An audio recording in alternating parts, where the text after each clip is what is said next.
Faster than writing to a letter forum. More thoughtful than angry clickbait. Able to discuss the world's first superhero in comics, film, TV, and more. It's the Supermaniacs, and we're here to talk about some super great Superman comics. I'm Fatheree, this is Mike. Mike, how are you doing today? I'm doing very well today. I have reread the first six, because we're doing only the first six at the moment, of Absolute Superman, and I forgot how much I already love this already. It hasn't even been that long since these came out. The only difference between this and the other ones is I don't own a physical copy of it, as people know. I own the first issue because I went out of my way to make sure I own the first one. And the reason I don't have it in my hand to show it off as you do the other ones, you have it framed. It's on my wall, hanging with the first issue of the new Ultimate Spider-Man. So I figured having both of the new reboots next to each other was would be very nice. And it is. It looks great. I'm happy to have them next to each other. But that is very appropriate, because this is the, for people who don't know about Absolute Superman, this the series that I think now they're up to issue 11 or 12. They're at 11 because it ends on a cliffhanger that feels like the next issue is the ending of this arc. Oh, okay. Of that next arc, basically. Right. Even then, I still feel like it's the end of this arc too, because it feels like one large arc. Yeah. I think, first 12. Yeah, and these first 6 issues, they do feel like a little incomplete as a story. But yeah, we'll be talking about the first 6 issues. But the series Absolute Superman, we actually talked about issue 1. That was one of our first podcast episodes. It was right around the same time that Absolute Superman #1 came out, and we just were because I showed off. Y'all should read it. I showed off my #1 when we first started, which is the reason why I was everyone who kept up with us. Yeah, yeah. Mine's in the card, in the card sleeve on the wall. I wish I would have kept getting them all. I still could, but it's much harder to find probably to get all the first printing ones now. I mean, just go to my comic shop, whatever website, and you can probably get them all for $3 or $4 each. I wouldn't be surprised. There's because the Absolute Universe is an interesting one. I'm trying to find the quote. There's a specific quote about the Absolute Universe that I love. I'm trying to find it. Well, while you're looking for that, it's just basically the reboot of several DC superheroes. They're the big 3 that they came out the gates with were Superman, Batman, and Wonder Woman. But they've branched out to a lot of other characters now at this point. I did find the quote, and what made it interesting for people who also don't know is how it starts, which is that there's a special called the DC All-In Special. That's what it's called. Mm-hmm. Where Darkseid attacks the Justice League. The Justice League fights him, and then Darkseid dies. And then when he dies, this is the quote. This is what it says. This is from Snyder, Scott Snyder, because he's the architect of the Absolute Universe, which is hilarious that we have a new Snyderverse. But it's one that we like. It's a good one. Yeah, that's the funniest part. So this was his description. After somebody asked him what happens, so after Darkseid dies, he says, this allows a new universe, DC's Absolute Universe, to be born in his image. Darkseid's consciousness narrates if that world is driven by life, by hope, which he's talking about the normal universe, then this would be driven by challenge, by turmoil, a world where heroes are born facing greater odds. Instead of being raised in paradise, they are raised in hell, which involves Wonder Woman, where all their advantages are gone, which is a Batman thing, where they are the small chaos rather than the system itself, which I'm assuming is a Superman thing. He says, a world where hope is the underdog, where it is the villain, the opposing force, and it will have to burn brighter than ever before to survive at all. And it got me immediately. I was I need to fucking read these now, because that is a hell of a description for a new universe. Yeah, and there is an appetite for darker, edgier, grittier superhero stories than your standard Marvel or DC fare. But if you're going to do that with these classic heroes that we love because they do represent the greatest aspects of humanity, they're the most noble, they're the most honorable, the most honest, the most heroic characters we can imagine in our mythologies. So it makes a lot of sense to if you're going to tell like a darker, grittier story with them, do it with this approach where like Snyder said, where the hope has to shine brighter in this. Basically, we're going to put these cool characters that we like in even worse circumstances in this like really shitty universe where everything is like going against them. Yeah, 'cause And that's the thing about, we're going to say Snyder a lot because this is ironically both both things are kind of being shepherded by one guy who happened to have the last name Snyder.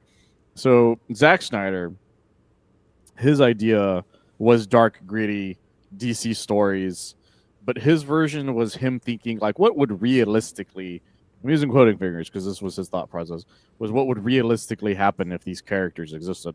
Mhm. So if you look at Man of Steel through the eyes, and including BBS, the director's cut, not the original theatrical cut, because that thing is garbage. They're both garbage, but you know what I mean.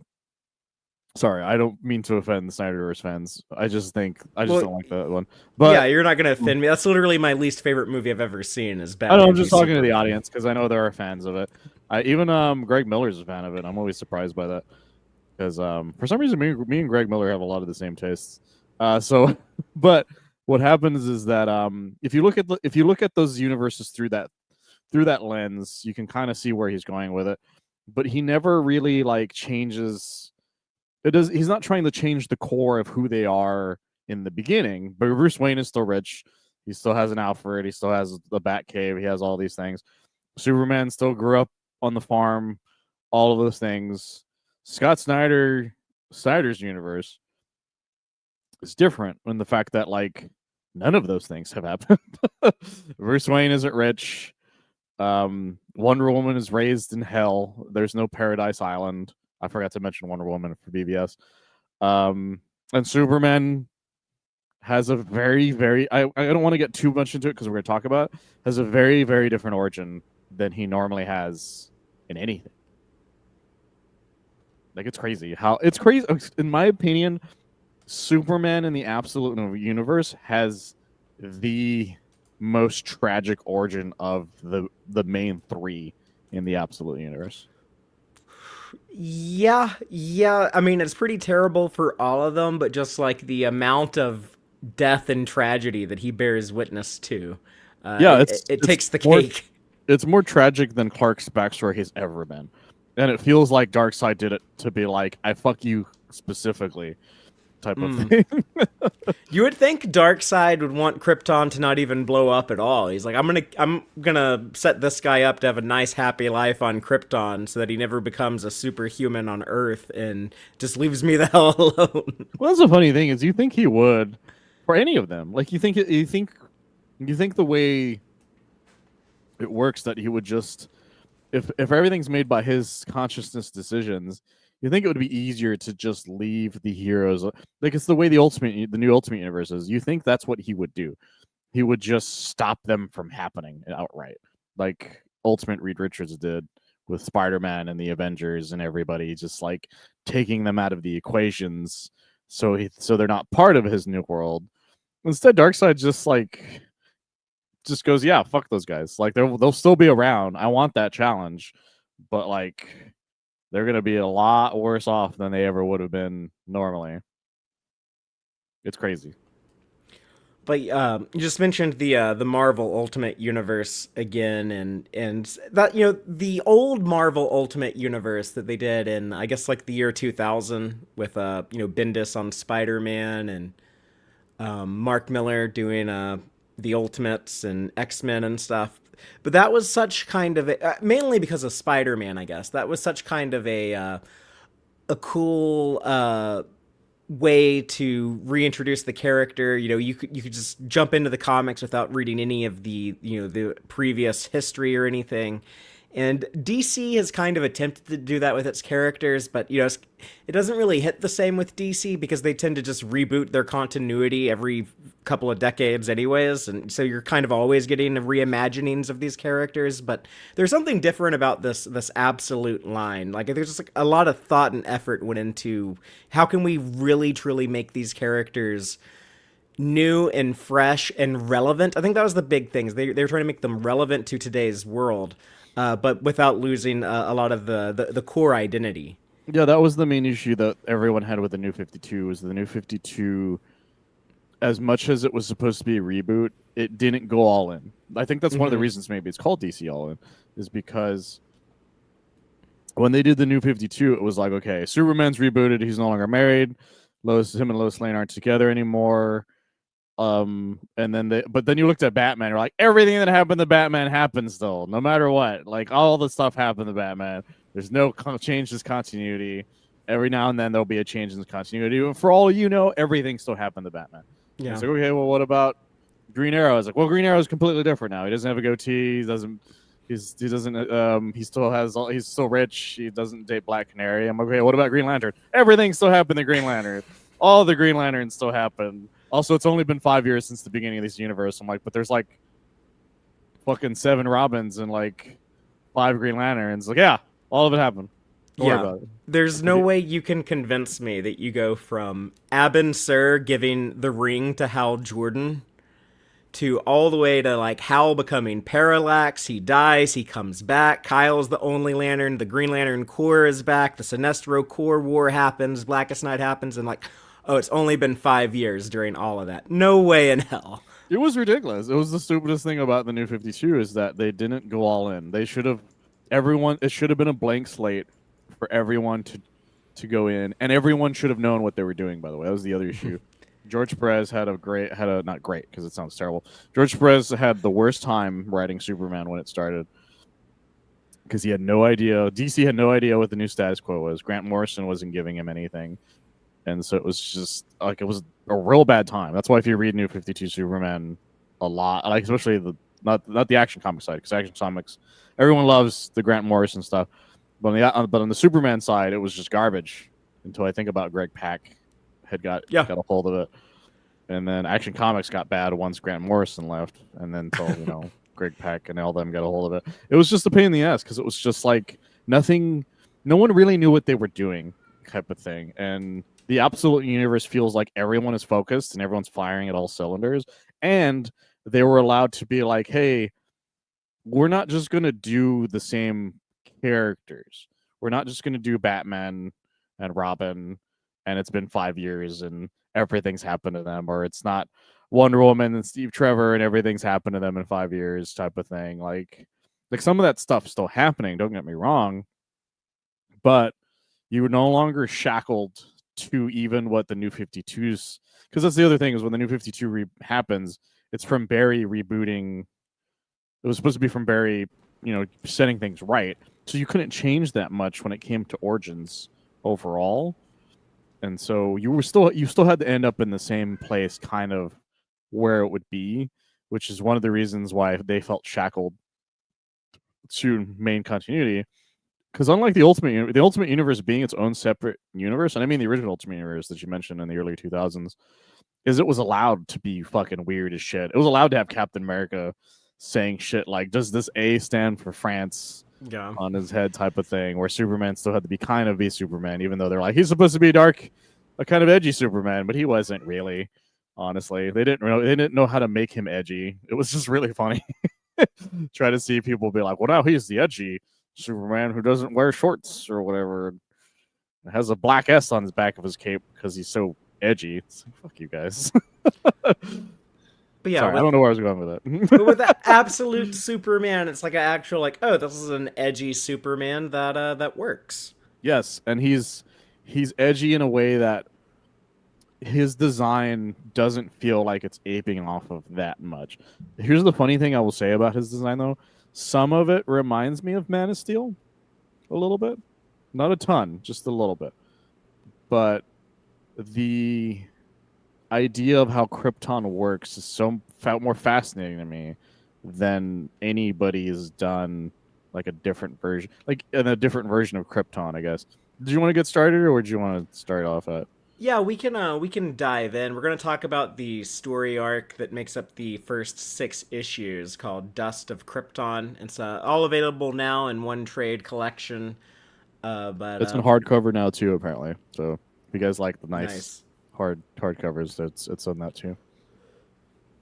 But just I guess a little mention of the creators. This is written by Jason Aaron with art by Rafa Sandoval, who I don't know if I'm saying that name right. I'm not super familiar with their work outside of this book, and maybe They knock it out of the park, though. yeah. I like their stuff. The colors in here too, like are the colors are intense. It can it can get pretty busy, but it works. And the writer Jason Aaron, I was a big fan of his Thor run at Marvel, but he he's been doing a lot of, I guess, DC stuff in recent years. But yeah, so far I think this is one of my favorite things of his I've ever read.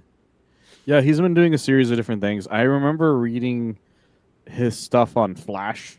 He did a lot of Flash work for a bit there. And I always remember really liking the art he did. I know he did some covers for Superman here and there. Outside of that, I think he said, according to his some of his work stuff, he first kind of worked on an Iron Man from the Marvel Adventures Iron Man, all the way back in 2007. And so Okay. he's been at it for a while. Like, and so that's why I'm always surprised by like finding out about people that I'm like, I feel like I just never knew your name, but I always liked their work type of thing.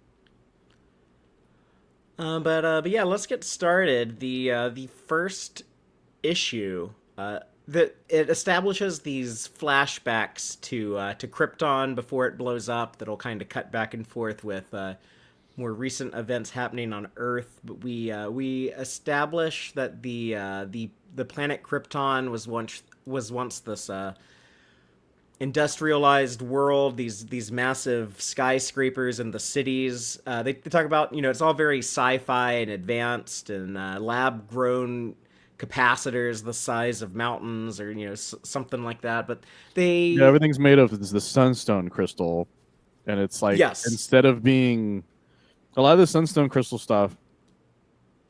I don't know if it was supposed to be white in the original or in the. I don't know if they were called sunstone crystals yeah, the way because it was. sunstone is normally like the white crystal that like the Yeah, Fortress of Solitude is built out of in a lot of the live action stuff. But and so these like they're these dark kind of red instead. yeah, So that's the other thing about this Krypton is it's a red planet. it's a very it's a very red planet, but it is, yeah, it's advanced civilization, almost the same way, kind of the way Krypton normally is, but with a darker hint at it. And with a caste system, they really lean into this. You have the science caste, you have like the ruling caste, and then you have Yeah, we only the see workers. four casts from what I gathered, which is the science cast, which I found interesting. The science cast, which were mostly the ruling class, had they're called the clerics, and Hmm. they actually have a symbol that reminds me of the original Jor-El symbol, which is like a sun, which I think is kind of which is really, I think he did that on Yeah. purpose to be like, hey, this is happening. There was I assume it's the military art like law class, which has Hmm. like Zod's symbol, Hmm. which we see later down the line. And then there's one that he called himself the management class, is what he called himself. And he had a one that like I don't really know how to describe it. Hold on, let me see if I can find it real quick because I think it's in this issue. Yeah, it's further down. Yeah, it looks almost like a. I want to say it almost looks like an M. I don't really know how to describe it. It looks almost like a sky. Almost looks like a tower with like two adjacent towers, but they're apparently the one that's directly above the working class, which turns Yeah. out to all have the S's on them. The League of Middle Management it's kind of a ridiculous name, but it makes sense that you would have this group that is their sole purpose is just to do the bidding of the ruling class and keep the workers in line. Yeah, it makes sense. The ruling class may be the ruling class, but even they don't want to be the ruling class per se. They want to be the ruling class that doesn't have to do anything. And so it is funny to be like, and the middle management guys they get a little bit of taste of power, Hmm. and so they can that's all they need to keep them, you know, from trying to go any higher than that. Especially in a world like this, like when you read more about this world, you're like, No, I get it. But it's very reflective of our world and like our society and you know the way that power structures work here and also exploit the working masses. Yeah, and there's a great um Cal's description. I'm using Cal because they've never once called him. They never call him Clark Hmm. in the whole thing so far. Not even further in. So that's the one thing I'll say about even past this point. He has no name that's Clark Kent. His name is Kal-El at all times. And so he like starts describing this world because that's the other thing is that he's the one narrating these like points. Like it's almost like him telling what he knows of it type of thing. And I love his description of the people. They were called the what is it? Yeah, he says that we were the children of the sun, those who made their way with their own two hands. We were the people of steel, Hmm. was what he says. And I love that line a lot because it's like it's it says so much about how much he respected his fellow friends and family who were part of this cast of the poor and unskilled laborers. And he's like, no, I liked being part of the labor guild. I don't see myself leaving the labor guild like at all. And I really like that. And the most tragic thing is finding out what's going on with his parents in this world. Right. So it sounds like you can also, if you're in a different class and you step out of line as punishment, you can be kicked out and forced into the labor class.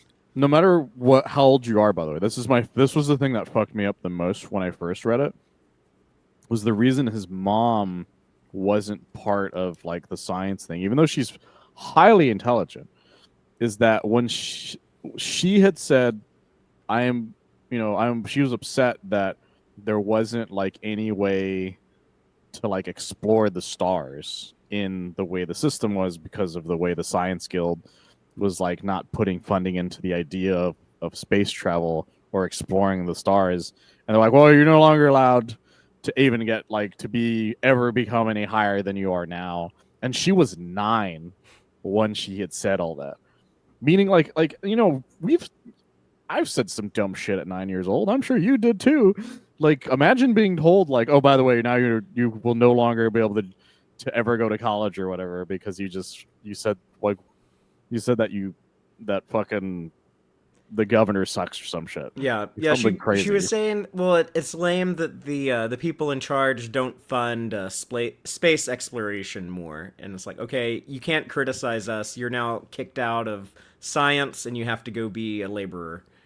Yeah, and then the sad part is the part where it just said she wanted to be an astronaut, and I was like, what the fuck? I Like remember every seeing that. human child, like everyone on this planet, you know, at some point in their life wanted to be an astronaut. Just like ask any elementary school teacher, you know, that's like a very common answer to that question. Yeah, it is like one of the darkest things that happens before everything even starts fucking up, going crazy, type of thing. Like, and Jarrell's explanation for what happened to him is very on point for Jarrell, to be honest. Honestly, like his isn't as tragic.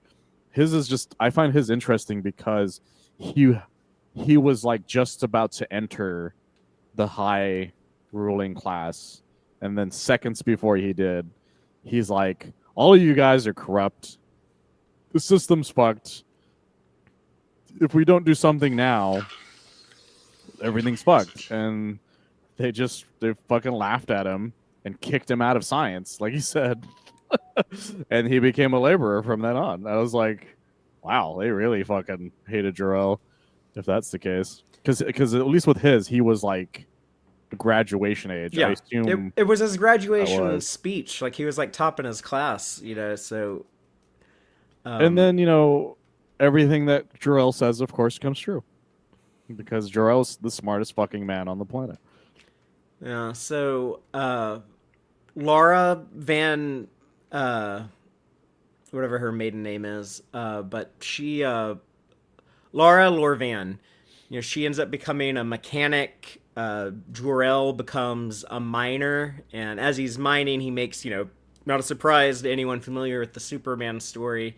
he makes some discoveries that oh yeah, Krypton might be in bad shape. There's some strange activity going on in the planet. It sounds like it was like like overmined or like the people running the planet. Not only do they exploit their working class, but they're also exploiting the planetary resources. So very relevant to real life issues and kind of our real life. I'm probably going to use the term late stage capitalism a lot, but Yeah, it really is. It is the latest stage of capitalism you possibly could get, almost literally.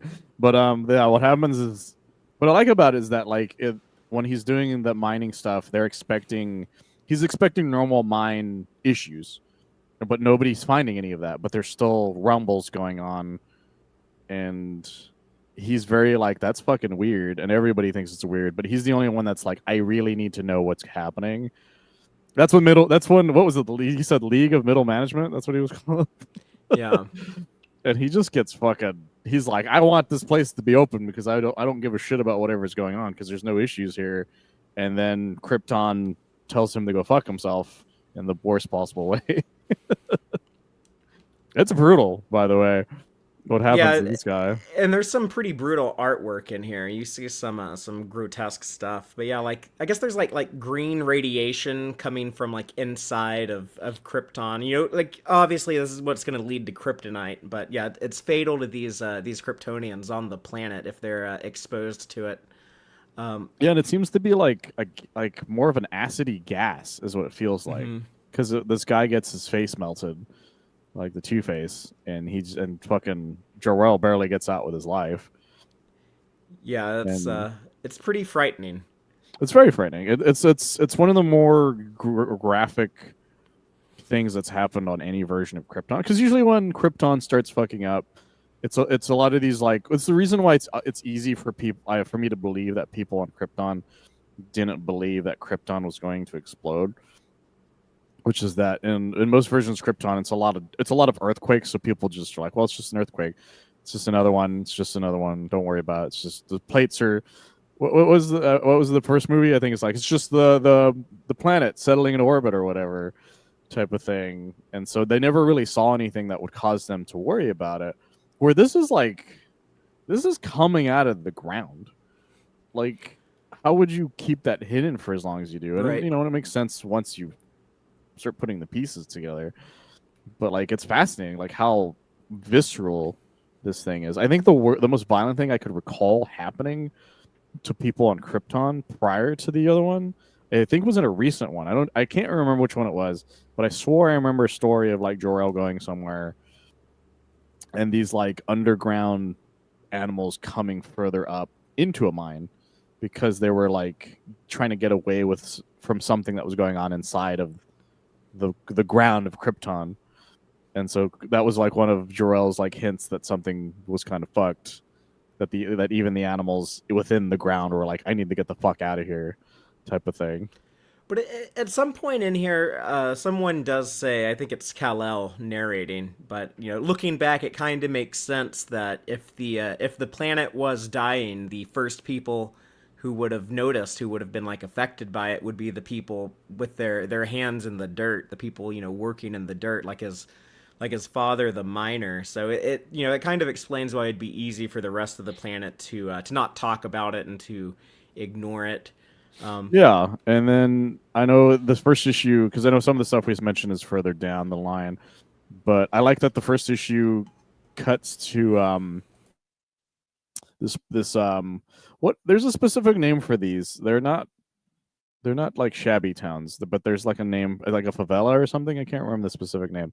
But in Brazil, there's like an area that's all like metal areas, essentially, that are like a lot of the houses have like metal roofs and stuff like that. They're usually the poorer areas of South America. And so it shows that like that still exists in this universe where these people are mining for diamonds for Lazarus Corp. They're mining for coal to crush into diamonds, right? Well, no, because they just say, well, yeah, because I think they just become diamonds because they mention, yeah, here it is. The ore has already been mined and crushed, but they're just saying diamonds because they're not like they still look like they're rocks or stuff that might just have diamonds in them.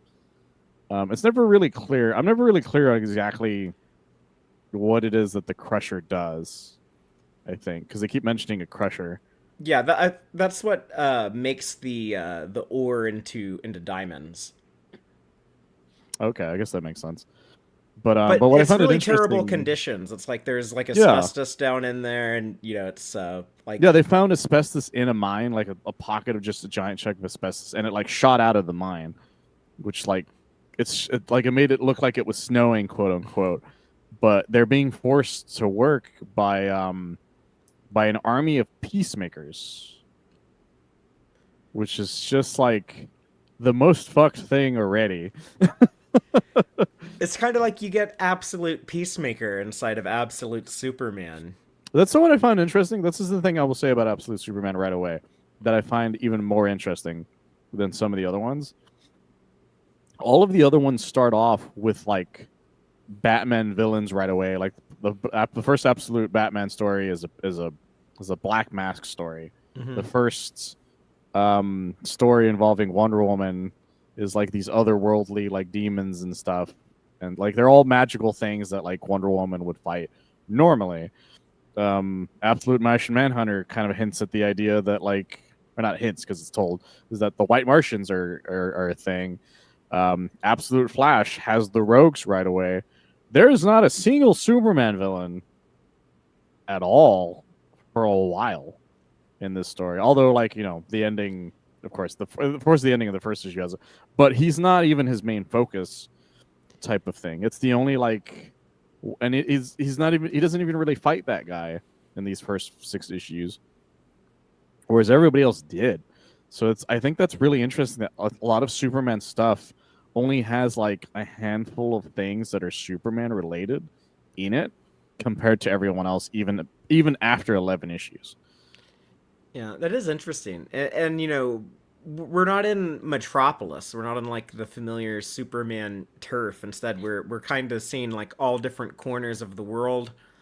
This is I guess the of all those absolute DC titles, this is the one that shows you the most of this world. Yeah, I think it's really interesting because it's the most, to me, it is the most different of them in the right out the gate. Because we never once see Clark, literally Clark. We don't ever once see Clark Kent. He never puts on a pair of glasses. He doesn't even put on a fucking. I don't think he puts on clothes Yeah, like at no, one point. I think he does like once, and that's only like, and it's in a flashback type of thing. He has he tends to carry like a cloak or something he puts over him, and that's kind of it to like hide from people. And outside of that, he's always wearing his outfit. yeah, no secret identity here. But the peacemaker guys you were talking about, like the army of peacemakers, they're working for a company called Lazarus Corp, which seems to be like this big, huge corporation. They have operations all over the world, and they're the ones, I guess, like making sure these workers stay in line and Yeah, they or have mining the diamonds. it reminds me of what is the name of the alien company? Weyland Yutani, Yeah, because Weyland Yutani has this thing, and this happens in real life too, where a whole area is like contracted to do like mining and stuff, no matter how dangerous the situations are, type of thing. And that's what's happening. This is one of the reasons the peacemakers force them is like, look, you can't leave because you're contracted. You're under contract. You can't just leave. And if you do, I'm just going to shoot you because it's probably in the contract that I'm allowed to shoot you, type of thing. And these peacemakers aren't just like the way Peacemaker looks in like normally. He's not just a guy in a shirt with like a pistol or something. These guys look like they have like these big bulky armors with like jetpack type things on their back. They still have the Peacemaker yeah. helmet and the Dove of Peace thing on them, and they have these giant fuck off rifles as well. But and there's just a bunch of them. It's not just like one or two of them. It's like a literal army of these guys.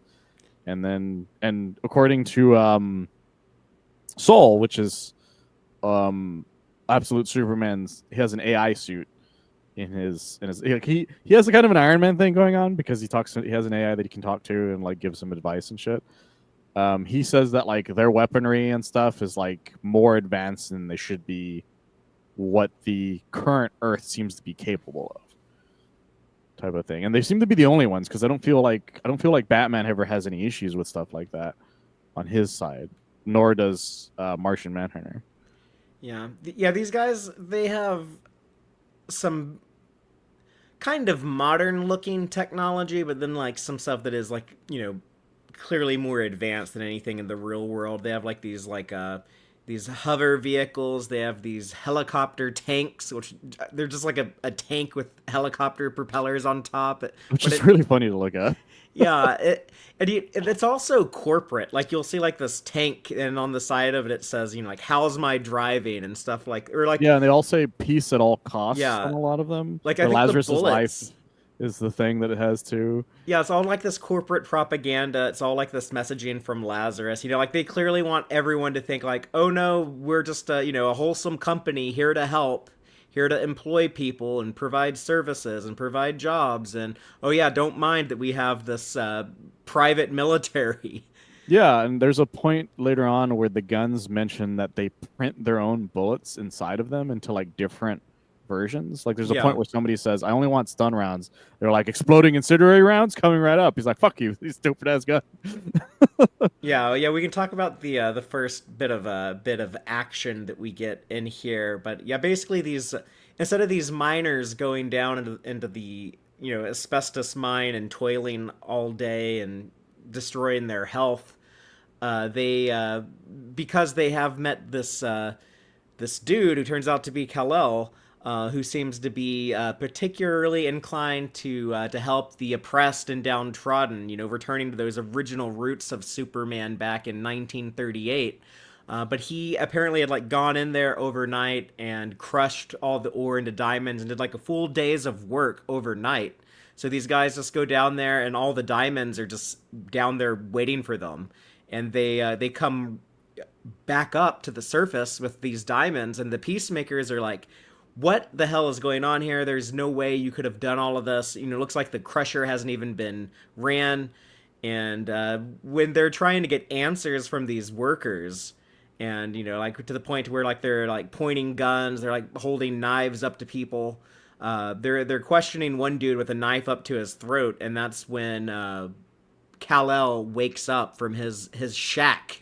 He's sleeping under a solar panel, charging up his suit or him, or like I don't know. Yeah, Do you understand how the like solar energy works with? I guess like Soul the suit helps regulate that, or yeah. does I that think make sense to you? No, yeah. I was gonna say that's what I found fascinating is he didn't like make a sunroof to like make the sun directly on him, and it's there's a scene later on where he mentions that his skin feels like it's on fire sometimes based on like, but it makes sense during that scene. But I don't know if it's the same for him in general.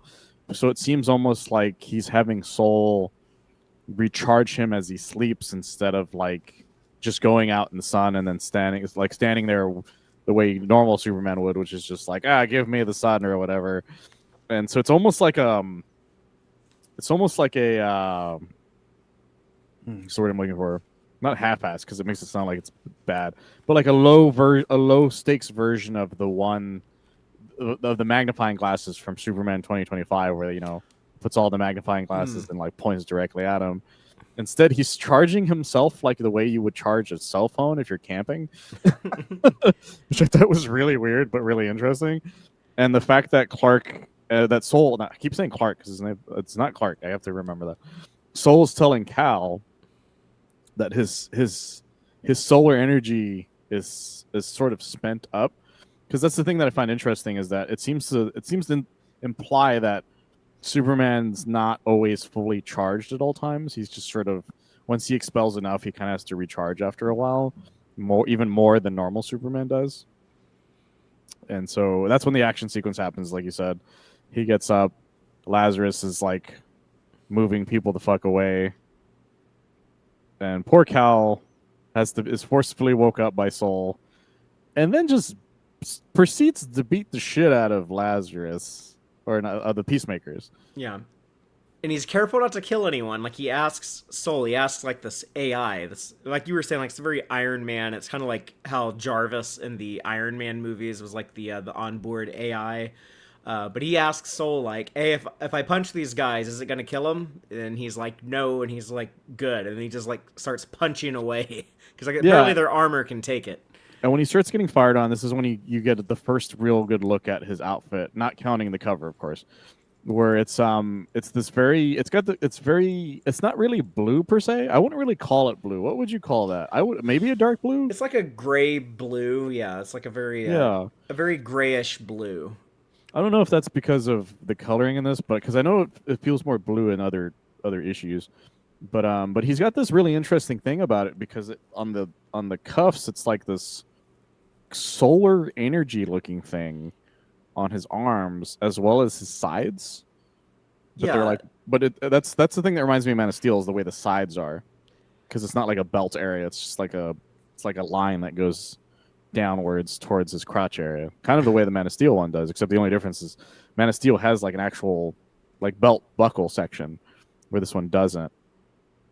but And it's got all these lines like that make it seem. I think it makes it interesting because it's still kind of an armor because of the way it works later on. Because it's like in sections, I guess is the best way of putting it. but visually it's pretty interesting and different for Superman because when he's fighting, he kind of has like these glowing arms, these glowing legs when he's punching, kicking, all this Yeah, it's almost stuff. like the suit itself is expanding solar energy at the same Yeah, time. or like concentrating it. Yeah, he's like lit up person. And the thing I found interesting is that he doesn't have a cape by default. Is Yeah, the thing about this first fight Kal-El. is like no cape. It's just like the dark blue, the gray blue, whatever suit, and then like parts of it are glowing. Yeah, so he doesn't have a cape the whole first issue, and it's clear that he doesn't know how to control his power yet, because we'll get to how long he's been on the earth in a little bit. But yeah, he saves all these people. He makes sure that nobody dies, and then he's attacked by the Lazarus agents, which are separate from the Peacemakers, because I guess the Lazarus agents in this case are like the people above them, because Peacemakers are basically like you said, private military.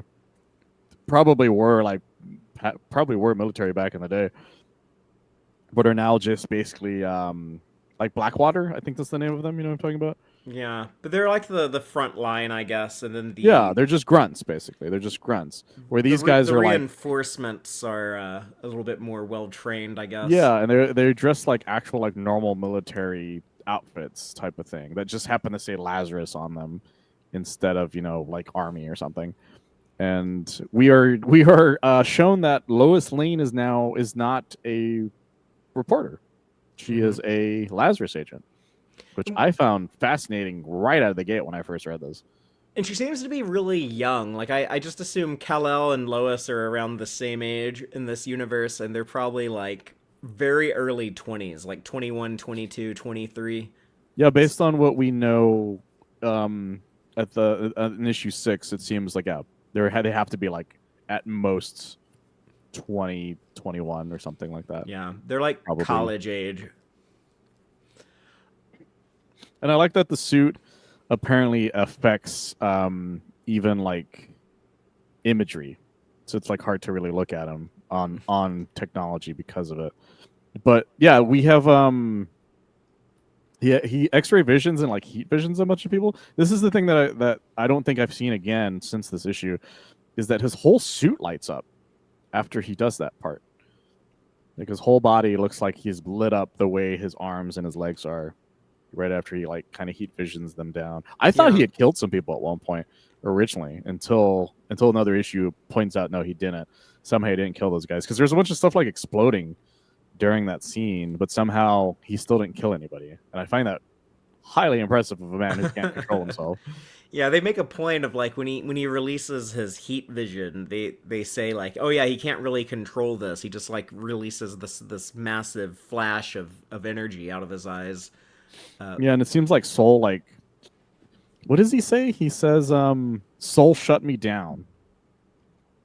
Yeah. So I So think that's what you had implied, which is that he like it can it can somehow like turn off his solar like power almost, yeah. or not turn it off, but like dampen it right away, so he doesn't like use it all at once or something because he's overdoing it. Yeah, so the Superman needs a little help regulating his solar energy from his suit. And it is kind of a convenient way to have him still be powerful. Like I think it is kind of important to have Superman be, like the strongest person on Earth, or at least one of the top five, but probably the strongest. But it can be a little, a lot of writers have complained about it being hard to tell stories of you have this invincible guy who's, so strong he can do anything. So this is kind of a cool way to nerf his powers a little bit, where he can be super powerful when you need him to be, but then when you need him to be like a little weakened or tired out or something like that. Yeah, it's funny because it reminds me of this is gonna sound weird because of what I'm about to say. It reminds me of Brawly from From Dragon Dragon Ball Ball. Z. And the reason for that is that the way Brawly's body works, and I'm specifically meaning movie 8 Brawly, because a lot of people don't know this about movie 8 Brawly, is that Brawly's energy, one of the reasons Brawly's crazy as shit is that his energy never dissipates. It's always rising. It's always overflowing out of him. It's the reason that's his line. And so my power is rising, it's overflowing, and it just sort of shoots out of him because there's no other thing it could do. The reason he explodes at the end of the movie, which is another thing most people don't know, because Goku punches him and just punctures his the puncture in his skin causes the energy to explode. That's the reason he explodes at the end of that movie. But it's the same sort of general idea, which is that Superman's energy is always expanding. It's always kind of overflowing, and he doesn't know how to regulate it the way normal Superman would, because normal Superman has like an idea of like he's been having it for so long, and his body's been able to deal with it because he's been absorbing energy since he was like fucking one type of thing. Whereas like this Clark, I keep saying Clark, this Kal-El is he's not really sure what he's doing. He's like he hasn't been on the planet for too long based on what we know. And even him being on the planet, he's been hiding. So it's not like he's been, you know, it's not like he went to like a city immediately. It was like, I'm now your hero and I'm going to be practicing while I'm here type of thing. Like, because people would have found him right away. And so I found that very interesting. The fact that that's how he works. But I do love the way this issue ends, which is that Lois still is the one who names him, even if it's not in the way she normally would name him. Mm-hmm. Yeah, she's the only agent, I guess, who's able to get close enough to try to handcuff uh, Kal-El, and she has him like cuffed to her wrist, where he can't go away, he can't run away, because I guess this is something that has happened at a lot of these Lazarus, I don't know, shanty towns, working little exploitation work camps, whatever they are. Yeah, because one of the peacemakers mentions it, right? He's like, Yeah, "Where is it at?" it's like, oh, this is the same guy who was in India, or Yeah, here it is. He says, "Did you hear about? You heard about Botswana and Daravi? I think." He says it looks like it mhm. happened again, but they didn't know who did it before, so they were on like edge this time to wait for him to appear. And sending their, I still can't get over these fucking helicopter tanks because they literally tanks with helicopters that says Lazarus means peace. How's my driving? Written in big bold letters, by the way. It's not even like bumper sticker wise. Yeah. It's like gigantically on there. The And most aggressive thing imaginable to see yeah, flying and by. Lois just like sneaks up on him and just throws these handcuffs on him. What I love about this issue is Let's this say the issue line. What also does she say when she names them? That you. she says, "Move and I fry your face, Superman." Is what Yeah. she says. And she's the first person to call him Superman. And she's using it says it in quotations, so she's not saying it the way I said. She's probably saying your face, Superman type of thing. Yeah. Like she's saying it condescendingly is what she's saying. But he does have a big S on his chest, so it Yeah, it makes is sense. like she probably saw that and immediately thought that. And what I like about this issue is a lot of people don't know this specifically is that everything we mentioned, Kal-El did not appear as a young child yet. We didn't know if you read the issue from the beginning, you don't know what Cal's age is on Krypton. So what makes this issue amazing is that it tells you everything you need to know about the status quo that you need to know at the moment, which is one, that Brainiac is working for this company because it shows that he's in the Nevada desert and he is probably fucked up because he still has the miniature cities, but instead of it looking like they're normal, like you know how like in most Brainiacs he's like it's a perfect, everything's fine, there's nothing dirty about these cities.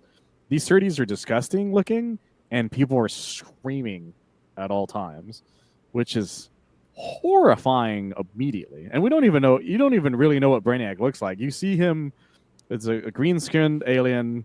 His brain is exposed, by the way, with a bunch of wires jammed into him. And then, which is horrifying, but you know that Brainiac's part of the story. So you're like, okay, there's a Superman villain in this. And then the last chunk, which is that it shows that Lazarus owns the Kent property and that the Kents aren't there. There's like it's clearly something happened here because there's a bunch of like damage to the houses and everything. It's all decrepit. So we don't know what happened to the Kents at this point, but we know that Superman didn't live with them, type of thing, or maybe we don't. We don't know. He never once tried calling himself Clark Kent.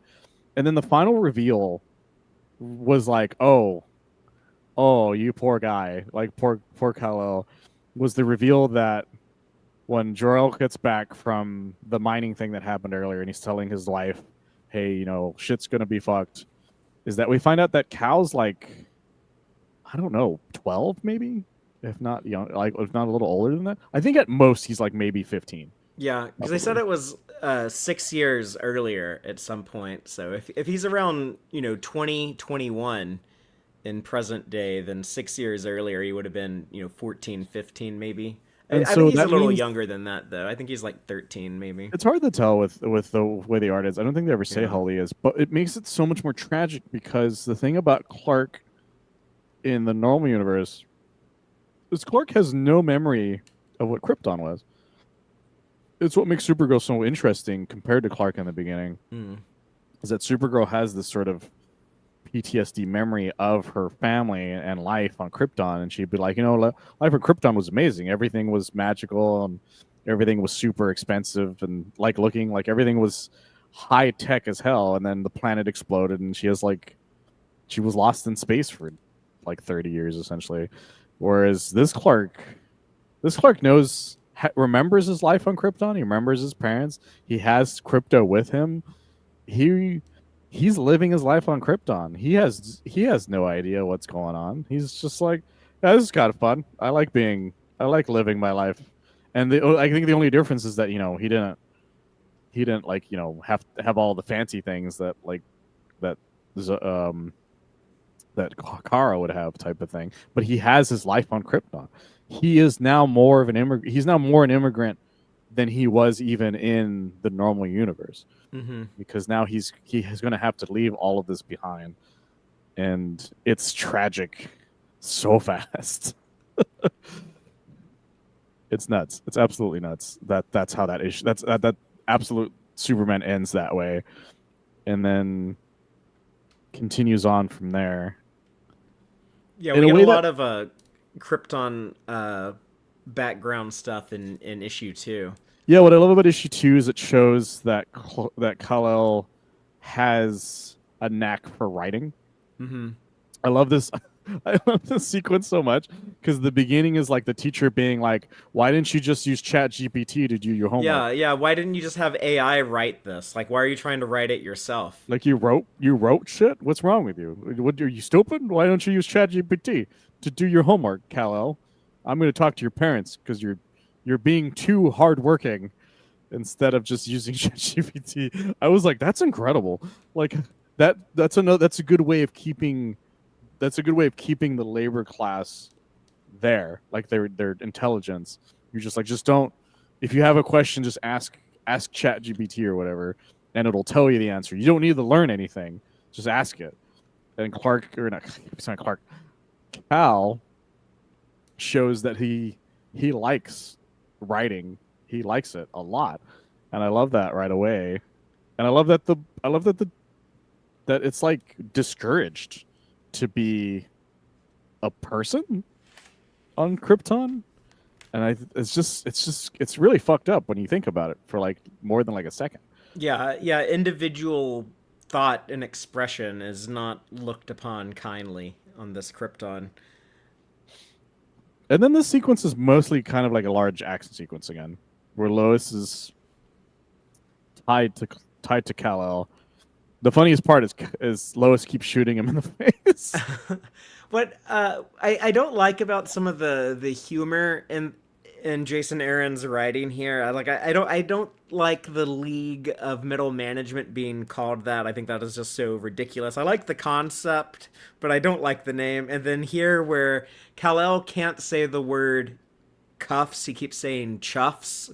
He's like, I have this chuff attached to my wrist. It's just, it goes on and on and on for a long time. And like Soul, the AI is like trying to correct him, but Yeah, I remember finding it funnier the first time, but the second time, I think it's because he does it like 3 times.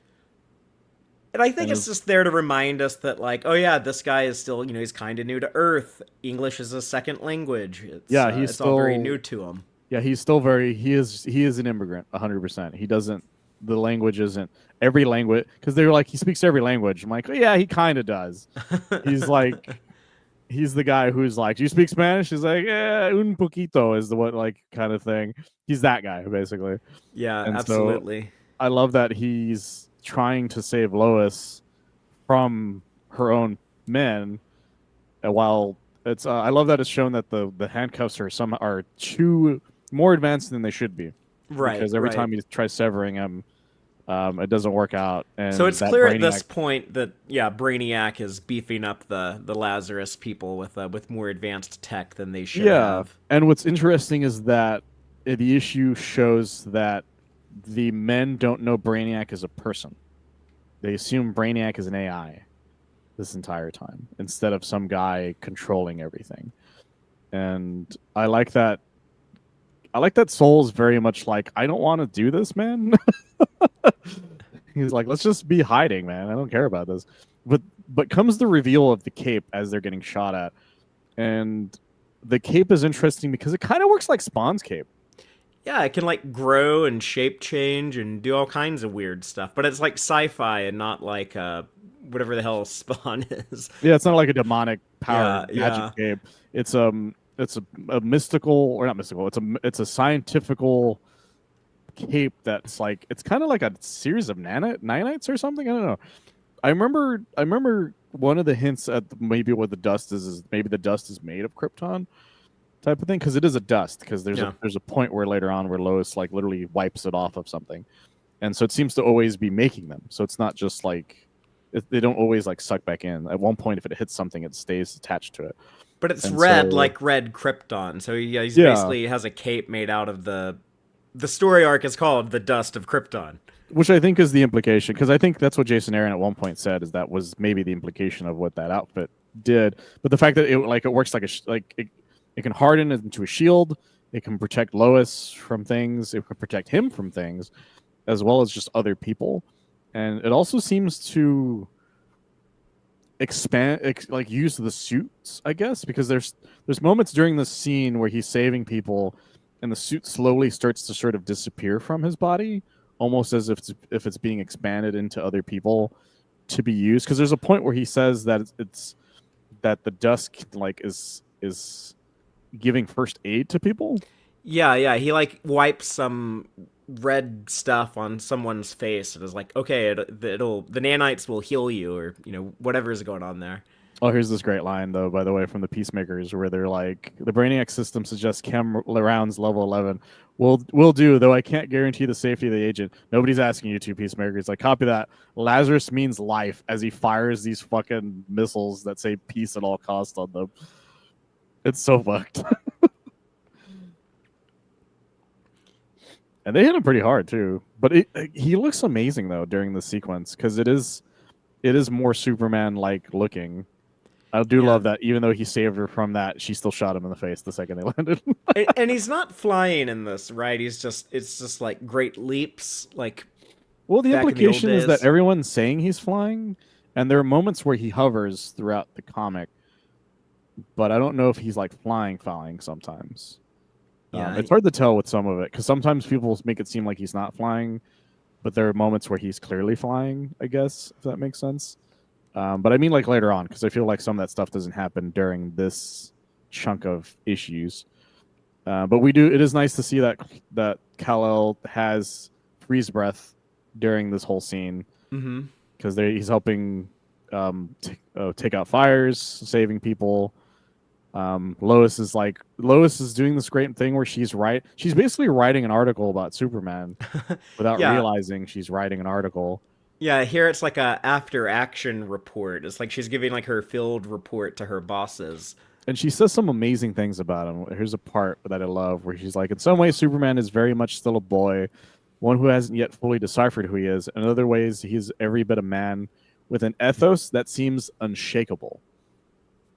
And like, because she's falling in love with this guy, but not really at the same time. She's seeing something she's never seen before. And there's a great set of lines in the next issue about it, where I think what it is that she's lived in a world that's ruled by Darkseid's energy, of course, where hope isn't a thing normally.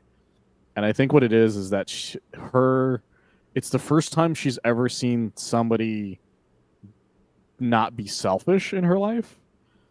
And it brings it's a tinge of hope she's never had. She's drowning basically in despair. It's the first time hope has ever been like given to her in something, and she doesn't know what to do with it, so she just keeps writing about it. And I think that's really interesting. Some of these lines, this feels like a man who could not help but be earnest. He could never lie, even if he needed to. And she's also saying like, oh, I suggest further study. We need to intensely study this guy. So she's very interested in him, but yeah, like you were saying, like she does see something like uniquely, genuinely good and earnest about him. And there's also, one line that always he smells good. Yeah, that was the one I was gonna say. It's the one line that's pretty off cuff, where it's like, okay, Lois, maybe you might be a little too into this guy, where she says he smells like oak barrels full of burgundy. I was like, what the fuck does that mean? Stored for 1,000 years in a musty basement. He smells amazing. I'm like, okay. I'm like, Lois, you are thirsty in a way I did not anticipate. But again, it's kind of an interesting thing. Earlier, this issue showed that Kal-El had a love of writing that he seemed to have been born with, had all of his life. And then through writing this report, Lois discovers, oh yeah, I also really like to write. I think this was like Jason Aaron just being like, I'm a writer, I like writing, I can relate to these characters because they also like to write.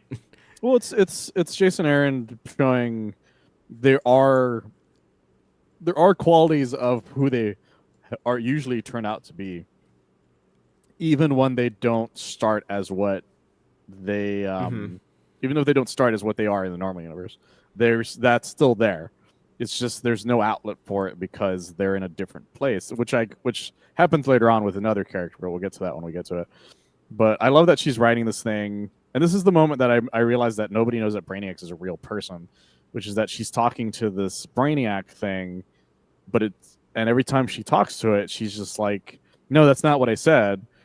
And when he's like, well, how dangerous do you think he is? He's like, well, I don't really think he's dangerous. He just doesn't know what he's doing. So an 8 out of 10. I understand. Yeah, that's great. It's now been filed, Lois Lane. She's like, no, that's not what it said. It just keeps like they think they're talking to an AI that doesn't know how to respond to actual normal commands. Not a guy behind a desk telling him like fucking with them. I think Brainiac gets off on it. I think Brainiac gets off on fucking with these people. Like as if almost like it's a prank show. But if we are going to have a world more and more reliant on AI, who's to say that there's not a malevolent source, behind the scenes controlling the responses that we get back? Yeah, that would be really funny. I think there was an actual company that happened actually. It was an Indian company where they're like, this is a revolutionary AI. Turns out they hired like 400 people to pretend to be an AI. Or something like that. Yeah, I heard about that. So that's what Brainiac is, as it turns out. But yeah, I like that the ending of this issue is it cuts back to Krypton again. Oh, here it is. Oh yeah, so Laura built like a prototype idea for a spacesuit and a rocket ship when she was 12, which is crazy. And it turns out that soul most likely is the thing she's talking about. And Yeah, then and also like the cape, it all ties together. yeah, and it shows that like she makes like a model using that suit, so it has like it can create things, which most likely is part of that, how the suit works. And I appreciate that it just shows that they were. What I love about this scene is that they immediately are like, we need to make sure this all works, and even though he doesn't think that the clerics will listen to him, it's like we need to figure out what we can do until then, and we're gonna get off this planet. And it has this really sad. It has this hint at things later on because I think people mentioned the Omega Men earlier, if I remember correctly. But I like that it says Lazarus means death. Join the Omega Men. It's like a sign to Venezuela. So Kal is walking to Venezuela to keep himself under the eyes of the law, quote unquote.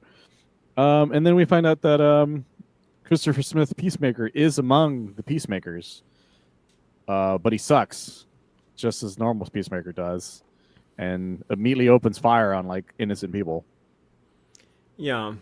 Yeah, Which is a shocking moment. it is, and I wasn't expecting them. I thought these peacemakers were just going to be they're just like the stormtroopers. They're just like the minions that Superman's going to slap around, like the Raptors in the new movie, basically. But I was like, oh, we're actually getting a peacemaker arc with the actual peacemaker we know from James Gunn's DCU. Yeah, and like the fact that this is also a Peacemaker storyline, I thought was really interesting. But yeah, that's how issue. Well, it's easier to talk about issue 2 since it is mostly action. That's the reason I'm not too worried about us going 2 overtime. To be honest. Well, let's move on to issue 3. More Krypton stuff.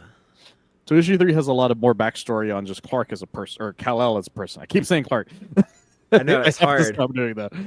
As Kal-El as a person, which is that Kal was not very. Kal was the most average human. Kal was the most average Kryptonian being on the planet. They weren't very fast. They didn't really like science all that much, and they were fine with just living. He was fine being a laborer. Mm-hmm. Like that's what he liked, being a man of the soil type of thing, which I find really nice because it's another instance of that. No matter what universe it is, Kal likes the peace of like nature and the land type of thing. Like he never, like that's where he feels the safest. And there's this great stuff where he talks about I'm normally a shy. He was normally a shy kid. Didn't really look anybody in the eye unless it was his dog or his parents. I think is mentioned at one point. I don't know if it's in this issue or not. Yeah, but he just kind of mumbles to his teacher. Like he just kind of mumbles with his head down. It was honestly the most real shy kids. It was the most I have ever connected to like young Kal-El right away because he's just this shy little guy, and but he has fun with the people that he loves, and I thought that was really sweet. And we get this great moment, this great shot of when he says that was the only home I ever wanted, and it looks like the normal Fortress of Solitude, but it's like it's like ruby red. Like it's fascinating to look at because it has the exact design of the Fortress of Solitude in the Donner universe. And I guess is this where Jor-El is going to get his sunstone that he needs to build the spaceship that Lara wants to build with the? I think it's both that and like a place to do testing is what he says. Like it's clear that he's doing some testing while he's there, and while there's this heartbreaking moment because he's talking about because they confront him about him writing his article or his homework, and he's expecting them to be upset, and they're like, no, we love that about you. Like whatever you decide, we're happy that as long as you do it, as long as you follow your path, we're fine with it. And then the most heartbreaking thing I think I've read in one of these comics in a while, which is that him going, I don't know what I want to do, but whatever it is, I already know where it'll lead me right here. And he's looking over the plains of Krypton, and his parents are just like, I don't know how to describe that look other than shell shock, because they can't shatter. They don't want to shatter their son's dreams of like living his life.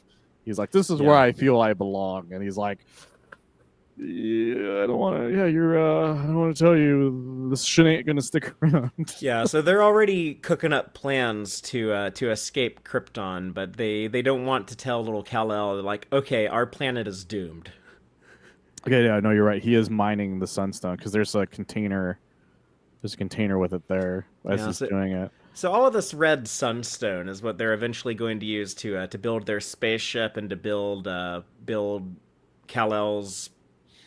The soul suit can turn into a spaceship around an individual. It can make that cape that does all the weird stuff. So it's all just from this red sunstone. Is what And it's it's all really built sad out because of. it's clear that his parents are trying to keep the destruction of Krypton away. Because when it's easy when he's a baby, because he's a baby, he doesn't know what the hell's going on. But this is like I've seen this sort of thing happen before, which is just parents trying to protect their children from the horrors of real life, essentially. And then kids can tell, if something's Yeah, weird with their parents, so they'll notice, okay, something's bothering mom, something's bothering dad, he and literally mentions he's like, yeah, I would notice if I got far away enough, I could tell they were crying. Like it's clear that they were crying at some point, and it's really sad because he's just like they're keeping him in the dark. But the thing about a planet exploding is that the world eventually shows him, oh no, everything's fucked. Which is this great moment where Crypto goes outside. He sees what seems to be kind of like that squirrel thing that was in an earlier panel, but it's like half disintegrated.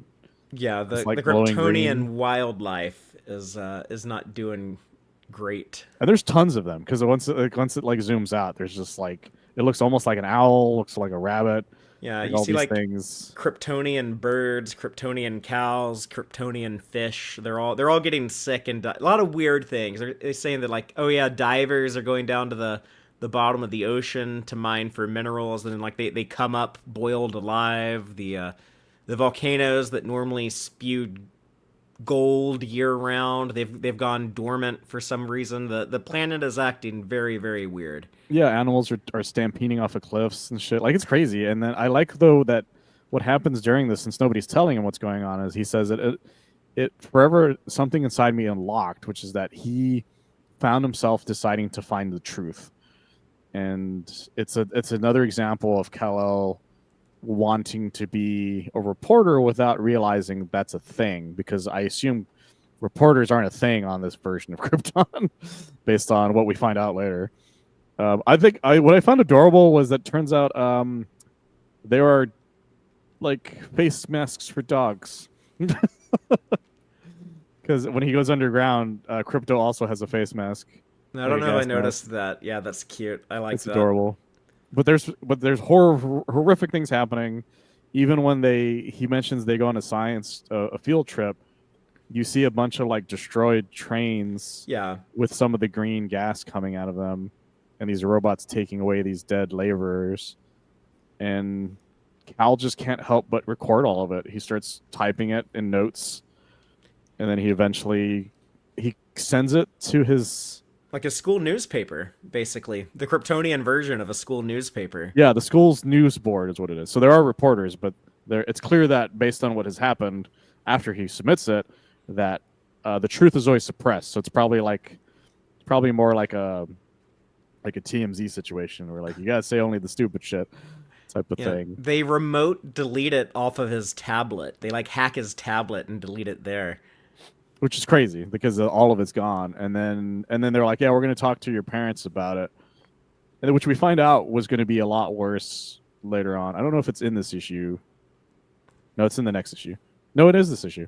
Yeah, there's a line later on that where they mentioned that they were going to arrest Cal, that there were charges against Cal as well for the article that he wrote. But yeah, they go to this field trip in Kandor. I love the moment where they're like, who's gonna join the Science Guild, and he's the only one who doesn't do it because he doesn't give a shit about the Science Guild. And I love this line too. Why would anyone want to work this far from the ground? Which is such a funny thing for Kal to say, since he is the flying superhero. Like in his mind, he's like, I don't want to be this high up. Being this high up makes me nervous, is basically what he's saying. He's like, I want to be among the people and on the ground.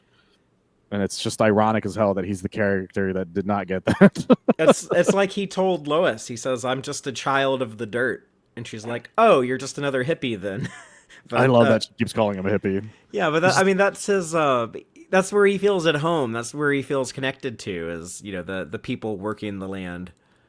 Yeah, this is the reveal that that Jor-El tries to warn the Science Guild.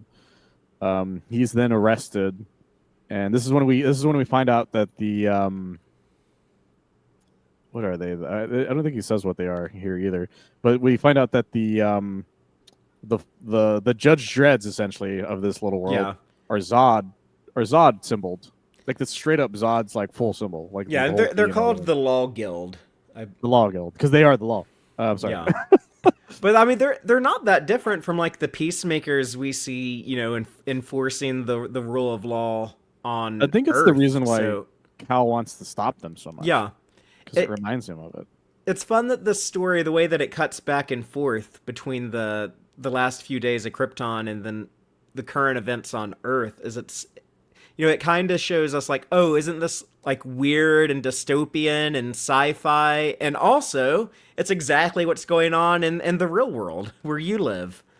Yeah, exactly. And it's fascinating. And he goes to get his mom because Jor-El says, go get your mom, or let your mom know what's going on. He's arrested, so he flees back to his mom. And then I absolutely love this moment where Laura goes into her workshop and then pulls out the big blaster rifle gun and is like, I'm going to go get your dad back. I love that. I love her being like the, you know, like the proactive, the action character here.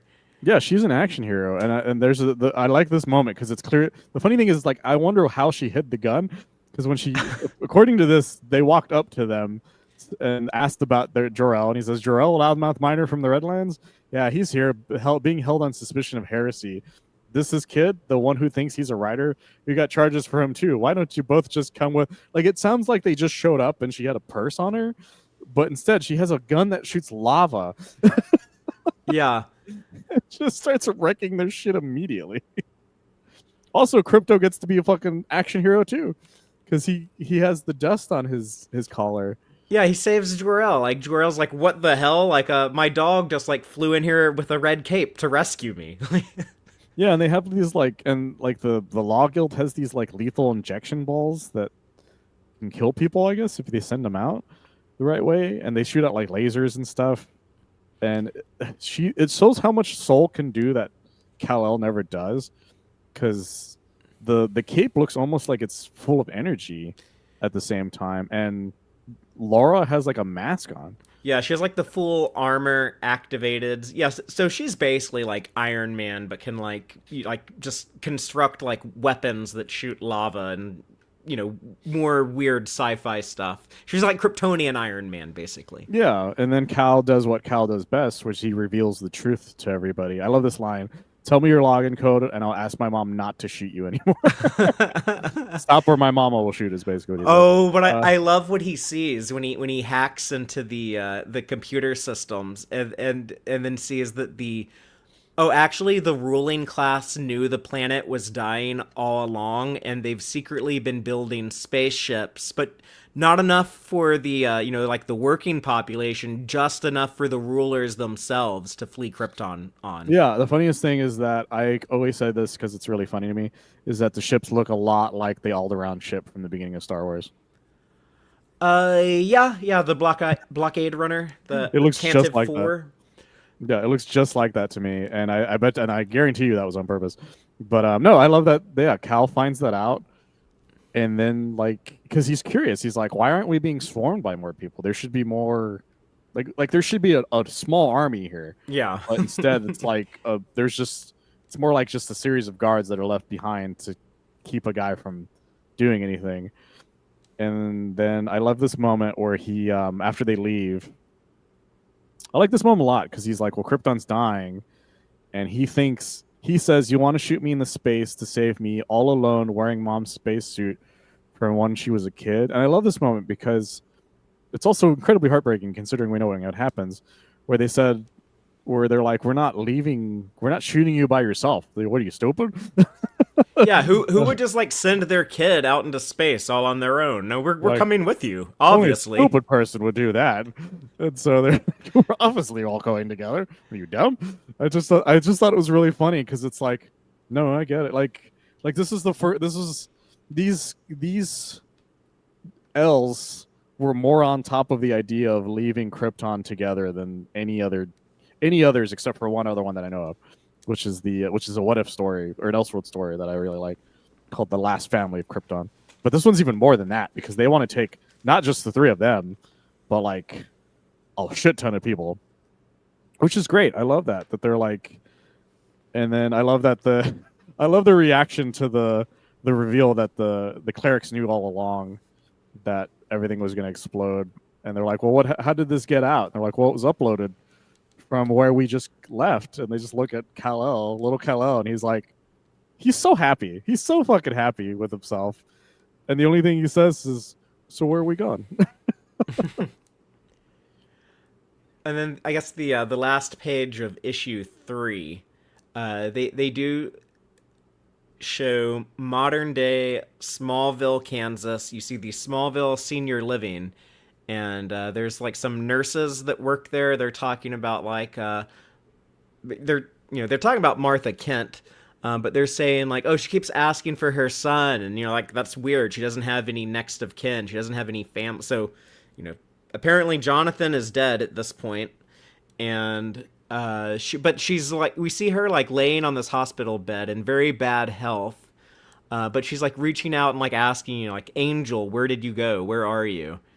And there's like a portrait on the next to her bed. There's like a little picture of her and Jonathan, so we know that he exists, and we'll eventually see that. But yeah, and even Cal is in that image, and it makes me wonder when they had time to take that picture. By the way, but I'll explain as to why that's weird later. let's move on to issue 4 then. So it opens with Lois is questioning people all over the world. She's still trying to find her Superman. She's India, Botswana, Brazil, Belarus, Mexico, Vietnam, and she's also there. Okay, so this is kind of confusing. There's also this Peacemaker Crenshaw, who not the same guy that we just saw No, open fire on civilians, but that was Christopher Smith, the John Cena Peacemaker. This is a different Peacemaker named Crenshaw, who I guess he likes to cut people for fun, and Lois beats him up for being an asshole. well, she finds out from the lady in Egypt because she Okay. says, just tell me one thing, and instead she just says, who gave you that wound? And it cuts to her Right, beating the right. shit out of this guy because it turns out he's the one who did that, and so she arrests him, and then breaks the shit out of his hand, which is real nice. But it shows that Lois is trying to find Superman with a passion she's never had before, in a way that she never thought possible. And I like that. The guy that he saved in Brazil says exactly what I said, which is that the idea that like you were struck by lightning, Agent Lane is what he says, which is like him. He can't help but chase. When he says he can't help but chase the storm, it's his way of saying the same thing I mentioned earlier, which is like you were struck with something that's so powerful that you don't know what you don't know. It's all you can think of. You can't. You close your eyes. You see him. You try to not think about him. You start thinking about him anyways. Like he is. He doesn't know how to say it. He doesn't know how to say hope personified. He doesn't know how to say it because it's never come up in this world. They probably don't even know what the word hope means, type of thing. Like it's fascinating to me but what I thought was also interesting was that a lot of these people are waiting for Superman to snap. Yeah, They yeah. they want him to lose his mind. They want Injustice Superbad is the funniest thing in my head because they want him to lose his mind and just kill everyone. It's like the fuck. Yeah, what is the Egyptian lady says, by killing you all, I pray for this. And then like the Vietnamese lady says, We all pray for such a thing in every language, in every slum around the world. It is why he has come to us. I know. We Yeah, it's pray for the Superman's rage. yeah, the full line before that when he says, as you say, he's afraid, but not afraid of you. The Superman fears the day Lazarus will drive him to such anger he cannot help but save this world. And then that's when the lady says, by killing you all. Yeah, so You they're will save the world basically by murdering every single last one of you. Because fuck all of basically you. saying, yeah, like y'all keep pissing this guy off. We want him to snap and kill all of Lazarus. So Lois says the cringiest thing I've read in the story where she says, "I'm not chasing the storm. I am the storm." yeah, It's just the cringiest thing. I was like, "What the fuck, Lois?" yeah. I think like Stephen Miller said something similar at Charlie Kirk's memorial. So I've heard it a few times. I think it's been used in an action movie here and there. But I like that it shows what her relationship with her dad is, which is that her dad seemed to have used to work for Lazarus at one point, but he yeah, lost his legs to the Omega Men, which is it seems to be. yeah, because they mentioned that later. But yeah, we see Absolute General Lane, and he's not that different from a lot of his typical Not really. depictions. Most General Lanes are like this. The only General Lane that wasn't a general. And even then, he kind of sucked. Apparently, well, that was the Lois and Clark Superman one. He was a doctor in that one. But he has no legs from like the knee down, but he has these Lazarus made robo legs he can strap on and walk around. Yeah, and he has like this. He has a chip on his shoulder for good reason, in his opinion, which is that there was a guy who once because he's upset that she doesn't have like a armed guards with her. Right, And she's she's going around the world on this mission to find Superman, and he's like, "Hey, daughter, why aren't you traveling with any armed security?" Yeah, and she's like, I'm trying to get these people to trust me. He's like, the last person I heard that from got bandsawed to death. And she's like, okay, fair.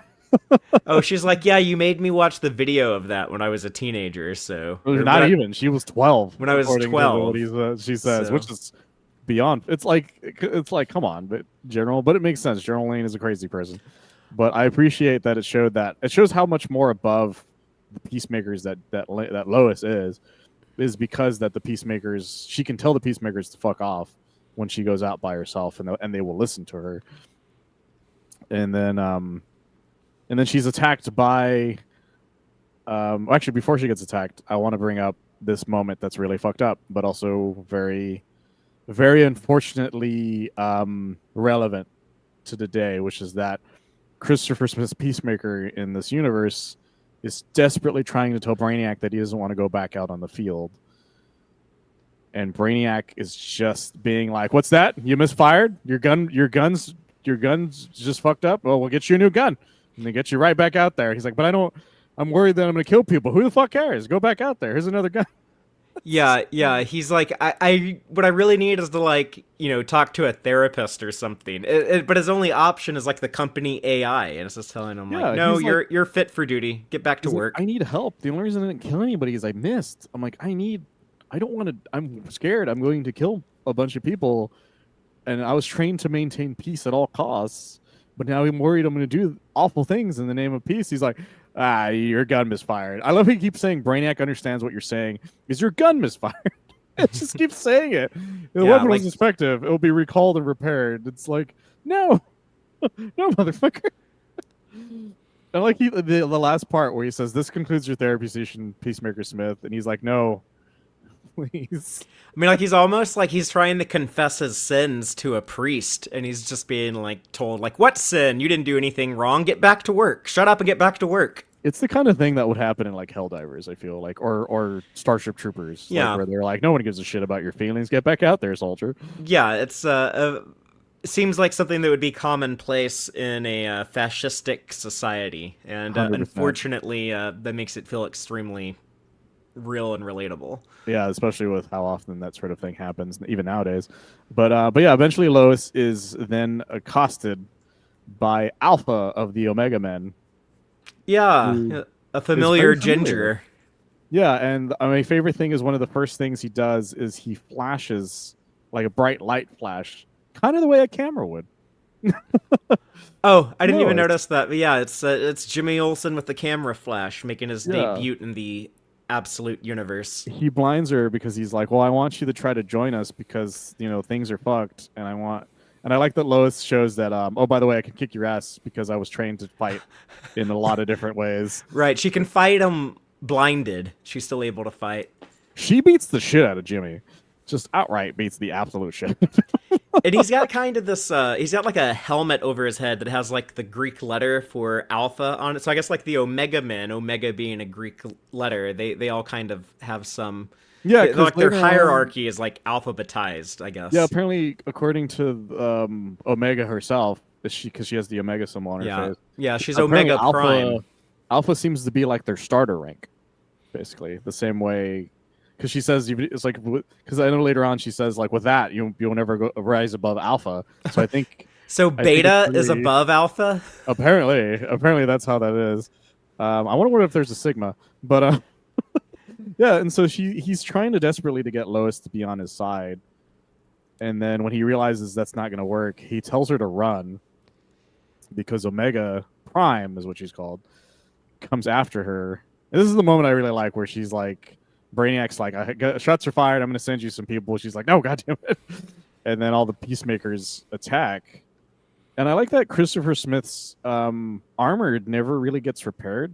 His helmet's always fucked up. Yeah, so Even that afterwards? the reader can recognize him, but it I guess also reflects that he's not repaired. He's broken. Yeah, and the worst thing is that like they make him in charge. They put his ass in charge, and he just keeps saying peace at all costs to himself. I love this part where she's just like, I want non-lethal rounds. It says understood, loading eviscerator round. She's like, you stupid fucking gun. And then this is the reveal where it turns out like, yeah, Omega Prime is the one who chopped her dad's legs off.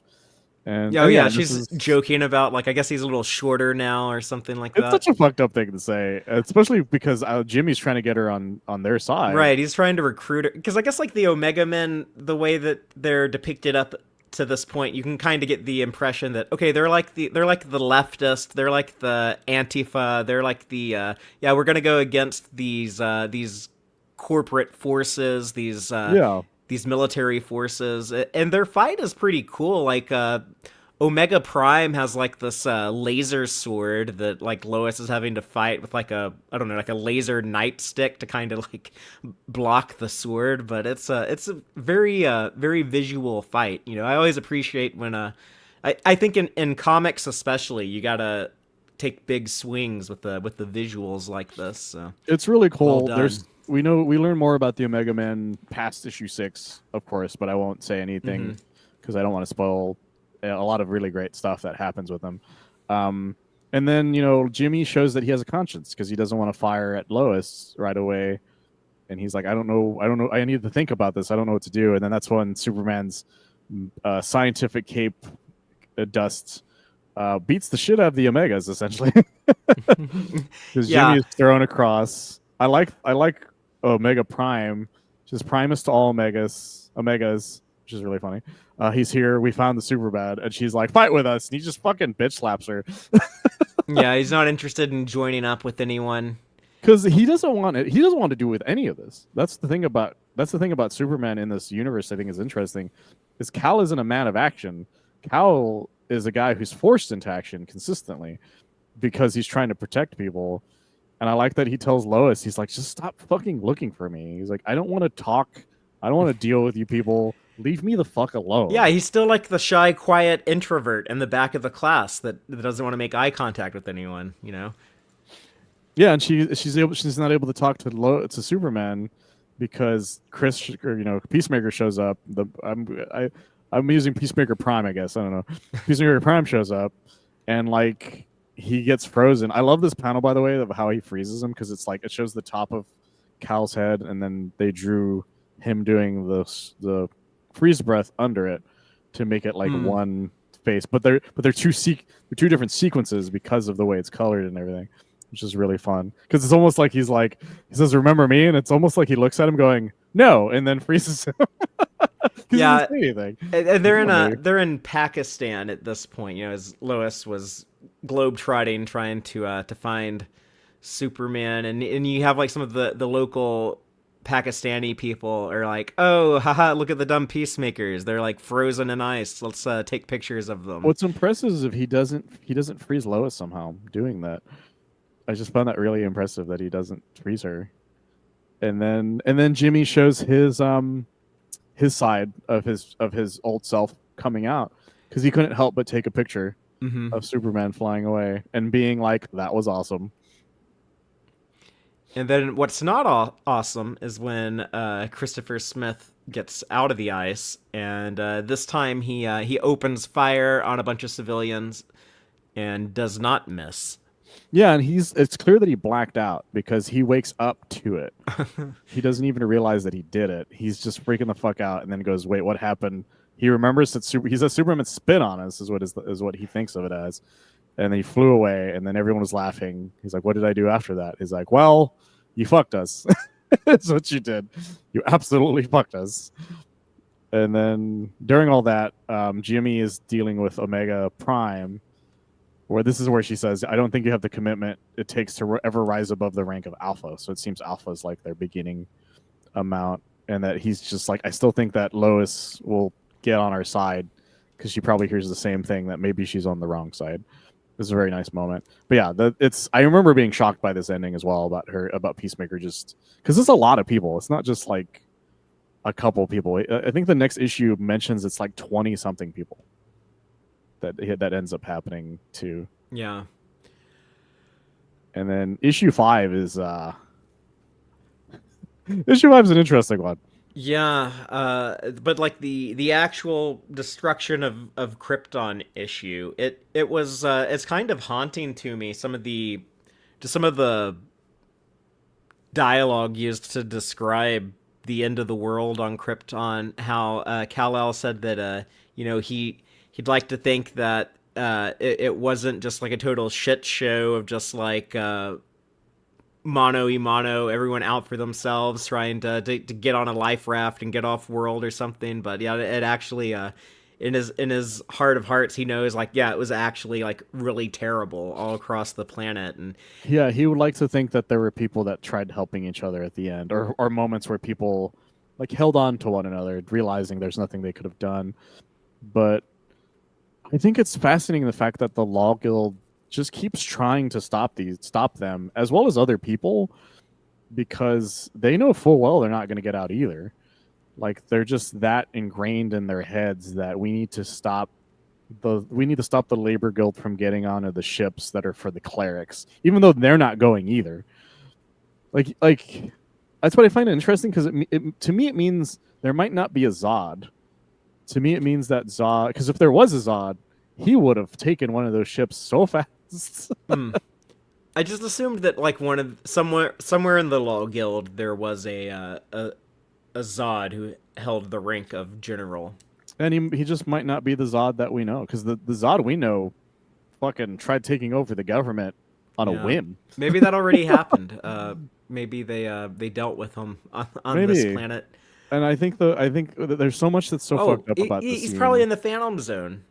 Actually, yeah, that's probably true. There's so much fucked up stuff going on with with everything exploding, because we find it's revealed that none of the clerics got out.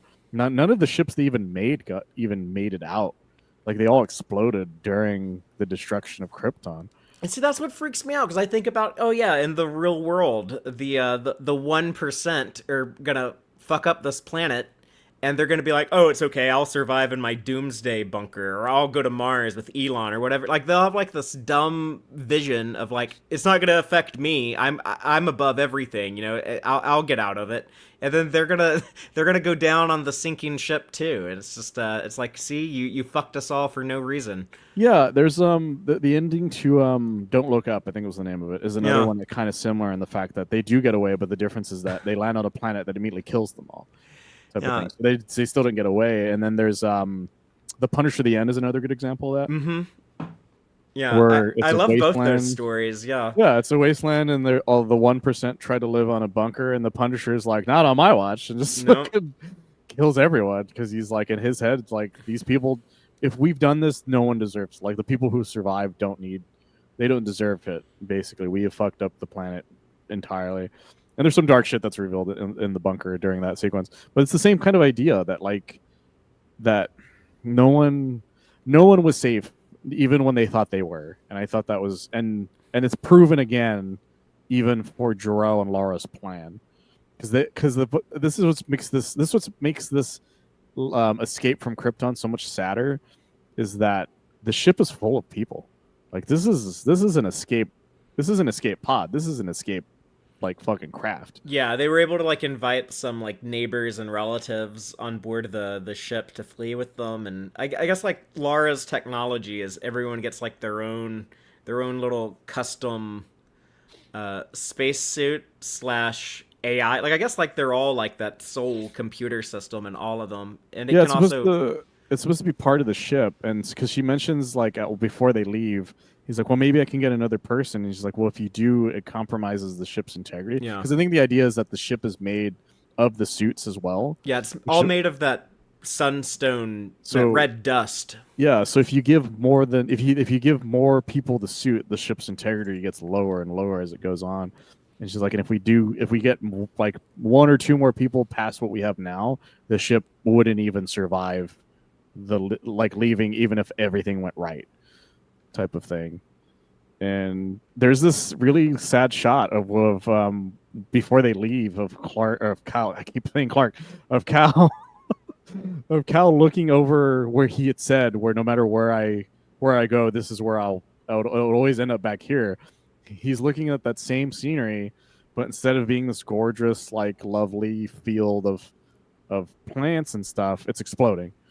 And he's just standing there watching it, and he's like, I took a vow with myself where no matter where we end up, I will try to make it a better one, better than what we left, which is heartbreaking as well.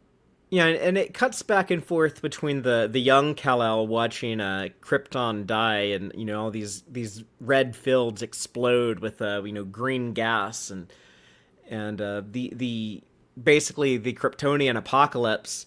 But then we cut to older Kal-El on Earth just beating the shit out of a bunch of peacemakers. Just like it's hard to tell even like what's going on, but like the cape is doing its red sunstone thing, flipping tanks around. Kal is letting the heat vision fly. He's pissed off trying to find Peacemaker Christopher Smith. After he's on a revenge rampage. Yeah. So, everyone was praying for him to snap, and it looks like he's just, like, really got pushed, that he just might. And I like that the thing that snaps him out is that somebody says, please don't kill me, like, weakly. And then he's like, I don't want to do this. And then there's this great reveal, though, that Soul has been contacted by Brainiac and say, hey, this is where Christopher Smith is. Also, and then that Soul's like, I also got a glimpse of this guy, of Brainiac. This room is full of miniature alien cities, and there are people who won't stop screaming inside of them, is what he says.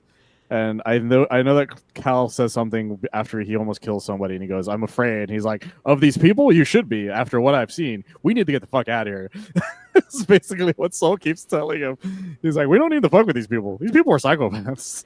Yeah. Soul keeps telling him, like, Kal-El, you should know that some planets can't be saved. And it's very dark to say that about our real world, but it definitely can feel bleak and hopeless. Yeah, and then one of the reasons why Kal feels so weird about not just death in general, but like the way Kal's entire demeanor is revealed, which is that on their way out, a giant piece of kryptonite destroyed the larger version of the ship. Because the thing is that since everything's made from Soul, it was one giant ship made out of them essentially, but that ship got destroyed, and so the dust made miniature ships. Like they then became escape pod type ships. Although it's revealed that they also have like food in them too, so I thought that was very interesting that somehow it was able to do that. It's such a sad moment too when he's trying to comfort this little girl who's on the ship with them. They have like several other Kryptonian all laborers. They all have like the S crest on. Yeah, But he's it always makes me wonder if the girl is supposed to be Kara, or if maybe it's just, or maybe they'll just be the Supergirl of this universe. Who knows? Maybe they won't even be Kara. Because I remember thinking that at the time, but it's but you never know what happens to them. And the sad thing is the sad thing is finding out that the ships separated him, Crypto, and his parents are together. By the way, that's one of the more fucked up things. Is both of the parents are like they can't even be like, well, at least we're together, because their son is right next to them and they can't get to him, and they can't and they even the dog can't get to him, and the dog has no idea what's going on. You look at Crypto's face and he's clearly just like, hey, there's my master. He doesn't know what's going on, and then we don't know who made it out. We don't even know if yeah. anybody else made it out. Which is He's under the impression that everyone else dies in the explosion, but I mean, like that. Some of these ships are gonna turn up eventually. that's my hope. My hope is the other thing that's different about it is that maybe his parents got out. Or, Yeah, um, I would be very disappointed if Crypto didn't make it out, but that's just because I love Crypto as a character. I know. Yeah, I'm the same way. Like, I get the idea of you want this to be like a more tortured Kal-El. You want him to have have to be the hope that shines brighter in an even darker universe. But like, I still want him to have Crypto. Yeah, I still want a Crypto. I still want him to be there, and it's just tragic because you see that not only is Cal escaping Krypton by himself, he's awake. He knows what's going on. It's not like he's in stasis. He knows that he saw them and they were talking to him, and now he can't hear anyone. And it's just him yelling anyone. It broke my heart the first time I read that. Yeah, and one of the lines as he's like observing. We'll go ahead. We'll finish your No, I was thought. just gonna say, like, imagining, like, I've been stuck at home by myself without cable and I've lost my shit. Like, I can't imagine what that would Oh be yeah, to the a kid. severe isolation in which he has to exist. It just to reflect back on like I just witnessed the end of the world, and at some Yeah. point he even says, like all those eons, all that history, all the cities we built on the planet, like everything we accomplished, like none of that matters. This planet existed for billions of years, and then it didn't take people very long to ruin it and destroy it. And I'm like, Yeah, there's that. God damn, that is so relevant to our real life. It's so fucked the way he's just like, it existed for 10 billion years and it only took a few million to kill it. Yeah. It's so dark. And then there's this great reveal that he's like, I don't want to go after Smith. I don't want to do anything. I don't want to talk to anyone. I need to be reminded of home. And then it cuts to him walking to Smallville. Yeah, just like walking into the town city limits. Or I guess there's a sign that says Smallville, Kansas, 10 miles ahead.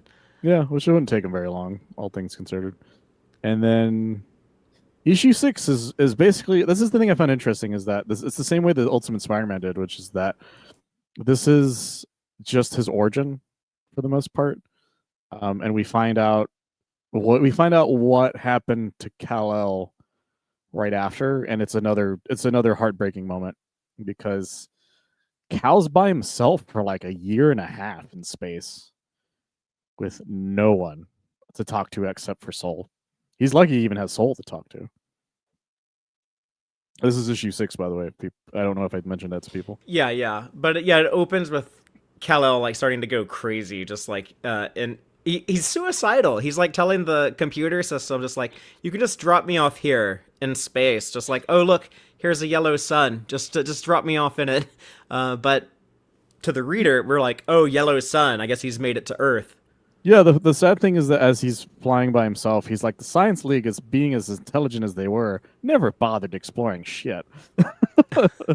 So like he had no idea what was happening. And yeah, it says 8 days. He's like holding on to himself. He's like maybe we'll find our way home together.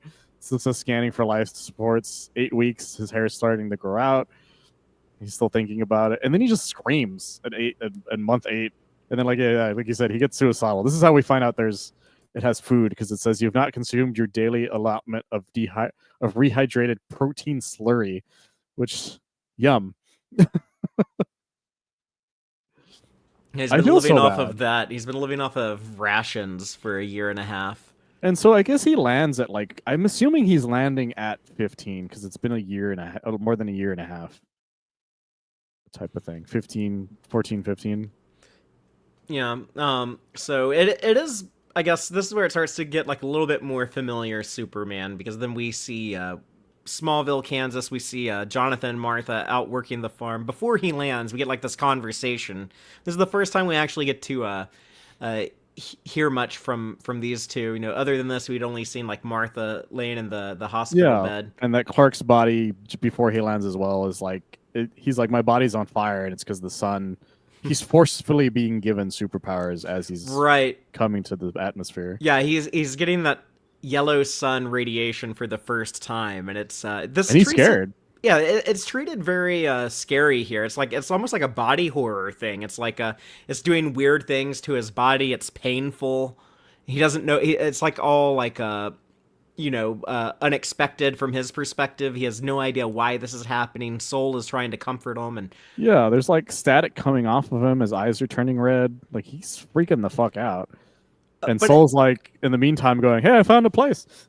so the funny thing about this to me is that, in the first issue, we have Laura out on this guy's farm, one of her fellow Kryptonian laborers, and they're talking about how, like, oh, I have to, like, pay the Science Guild for rain to make it, like, rain on my land and stuff like that. And then here, that sounds like, oh, what a weird, like, sci-fi thing. What a weird science fiction concept. But then in this issue, you get Jonathan and Martha. They're talking about like the same thing, like this Lazarus Corporation. They have all these drones up in the sky. Like they say that like they're keeping it from raining to try to get us to like sell our farms and stuff like that. And it's like, oh, that actually isn't that weird of a science fiction concept. I could easily see that technology if we develop it on this world, using it very much like that. Unfortunately. Yeah, the sad thing is that like when I first read this, I was like, "Well, Martha's just saying random rumors that she's heard." There's like, yeah, it's probably no way. But then he mentions like, yeah, but it was raining down the road, but we didn't get anything, type of things. Well, that is weird because and I've seen that in real life. We live in Texas. That happens all the fucking time. It'll just be like rain down 2 houses down, but you didn't get shit. Like Yeah, that's happened to me multiple times. if you live out in the country and you're like like hoping it rains for like your cows or your crops or whatever, it's like it definitely can feel that way. Like, oh, everyone else is getting rain but me. Yeah, when I lived in Kyle, I saw it all the time. I remember driving home one time and it was just fucking raining super hard, and then I got closer to my house and there was just nothing. I literally looked at my mom and she's like, "Why are you all drenched?" I'm like, it's raining. Like Yeah, there's nothing out here. I've noticed that living over here lately. Like it's Yeah, it's something. ridiculous. It's really funny when it happens. But that's why I was like, well, maybe that's what's happening because again, like we find out later on that yeah, that it turns out Lazarus is that diabolical. But I It's like also, that as she's mentioning all this, she's trying to say we need a miracle, and then that's when Cal appears. yeah. Just the other thing I want to add is that as they're talking about the Lazarus Corporation, they're saying like, oh, they have like these pits that they say if you pay $1 million a minute, you can sit in these pits and they'll like make you get younger. And they say like the guy who runs Lazarus might be well over 100 years old, and it's like, okay, I think I know. It's not a Superman villain, but I think I know who the baddie is gonna be. My dumbass didn't put it together until she said that when I read these stories, these issues originally. Yeah, it was on like that page with like Jonathan and Martha when I was like, oh, Ra's al Ghul. I'm like, wait, this is a race story? Yeah. I was surprised. I was like, oh shit, this is a race story. A race But story. they've been saying Lazarus for 6 issues, so It yeah. just for some reason it didn't occur to me the whole time. I was like, well, that's an interesting name that they would use that for a Superman story, not realizing that's what was going on. But no, it's heartbreaking because Jonathan and Martha are still very much Jonathan and Martha. In fact, Martha's even more gung ho in this universe than she would be even normally. But even then, like, it's fascinating. You just feel bad for them, and except instead of getting a baby, they get a teenager who's fucking like lit up like the sun. Yeah, so his spaceship, his little one-person ship that he was in, crashes on Earth.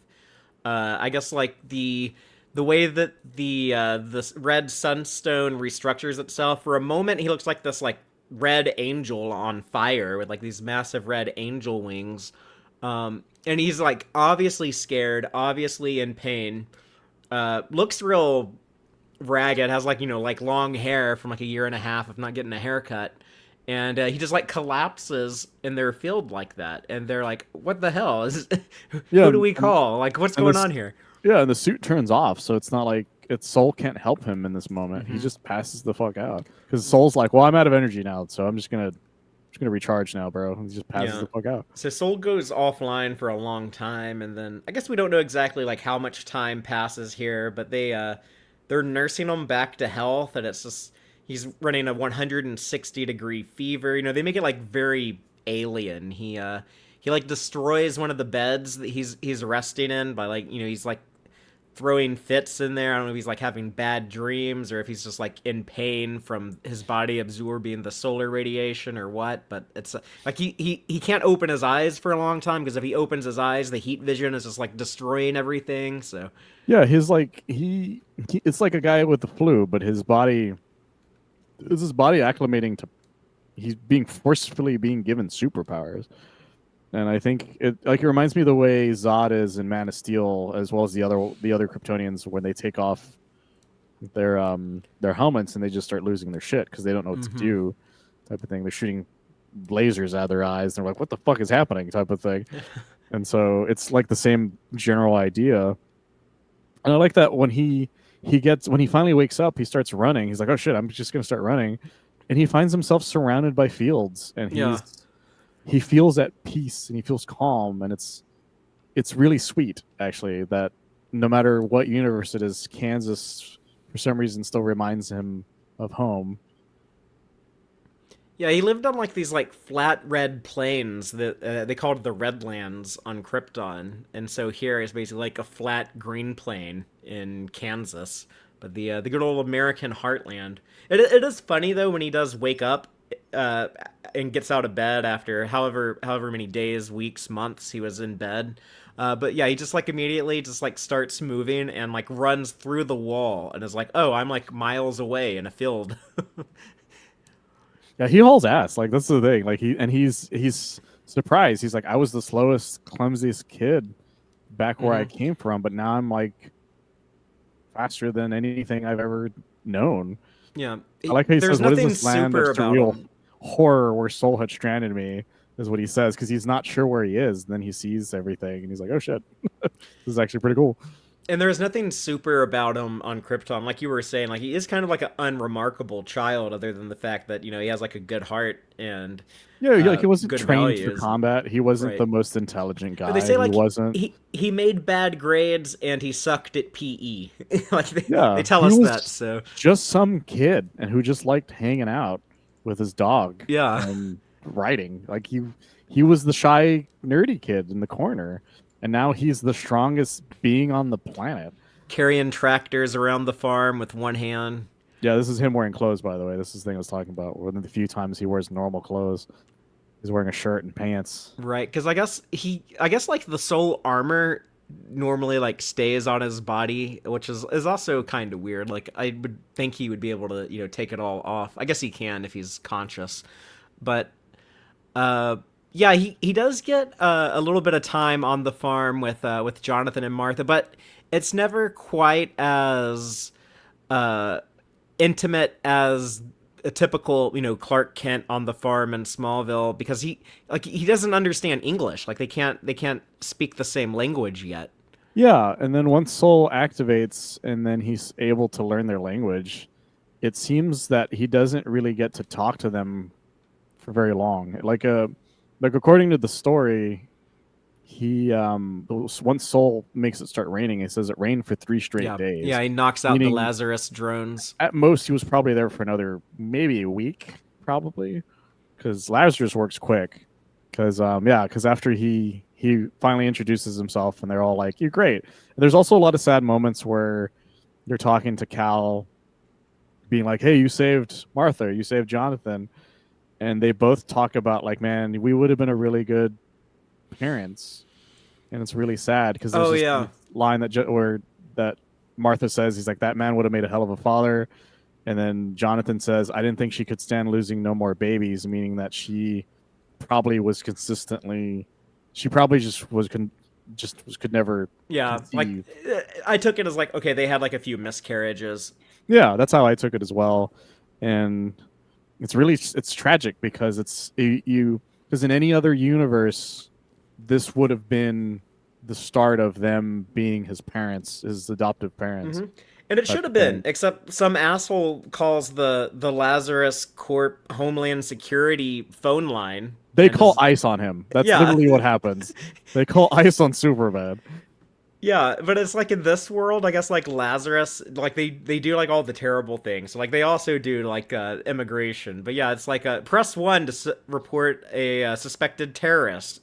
Press 2 to report an immigration violation. And this guy just presses 2. I guess he's the mailman. He's I don't like know. I thought he was the mailman or a UPS guy, but I can't really yeah, tell with the way that truck is designed.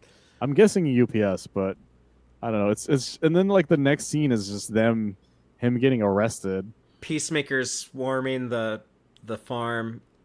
And they're probably like, what the hell? Like, there's an illegal immigrant that messed up our weather controlling drones. Like, let's send in the peacemakers now. Yeah, and they're like he has no idea, he has no work permit. And he's like he's an illegal alien is their thought process. And then it's really tragic because they're like he starts attacking them and he's like I'm gonna fight you guys, and Jonathan or Martha are just like just go, like leave. And it's heartbreaking because he realizes he can't stay there, even though he's like not only has he lost his home, he's lost his new home that he felt the most comfortable at. Yeah, it sucks. It's like Peter Parker lost his parents and then loses his Uncle Ben also. It's tragic. And then he according to this he runs for like another 5 years, or 5 more years. What he says he's been on the run by the time we catch up to him, Mhm. he's in his like you said like his early 20s. Yeah, so he spent these years, I guess, just roaming the land and seeing Lazarus making life hard for working class people, and deciding to take action. But beyond that, not really getting too involved in anything and trying to stick Yeah. to the shadows. And the sad thing is that there's after that flashback, it cuts to the present day Smallville, and Smallville is just it's dead. There's nobody there. Everything is owned by Lazarus. Like Yeah, even their cafes, they're like there's no ma and pa stores. There's no apple pie in this fucking that's what it looks Smallville. like in my hometown of Rockdale, Texas, near here. But yeah, I drive through that town on occasion when I go visit Granny Fatheree on Thanksgiving and whatnot. And yeah, like all of downtown is like shut down. It's like, Yeah, all the businesses are gone. there was a lot. I felt like that when I went to Del Rio the last time. That was years ago, and it's probably even worse now. But and then I even feel like that sometimes in Austin's downtown Hmm. after COVID. It's a really sad thing to see, and I like that Lois eventually found Martha because she probably found the earliest sighting of Superman was probably that Yes. story. So she's a great investigator. Yes, she's a fantastic investigative reporter, and I like that. I like that Brainiac seemed to have done that on purpose. Brainiac was like, I just nudged them in the right direction, and they went to go find Superman. Now I Yeah. know where they are.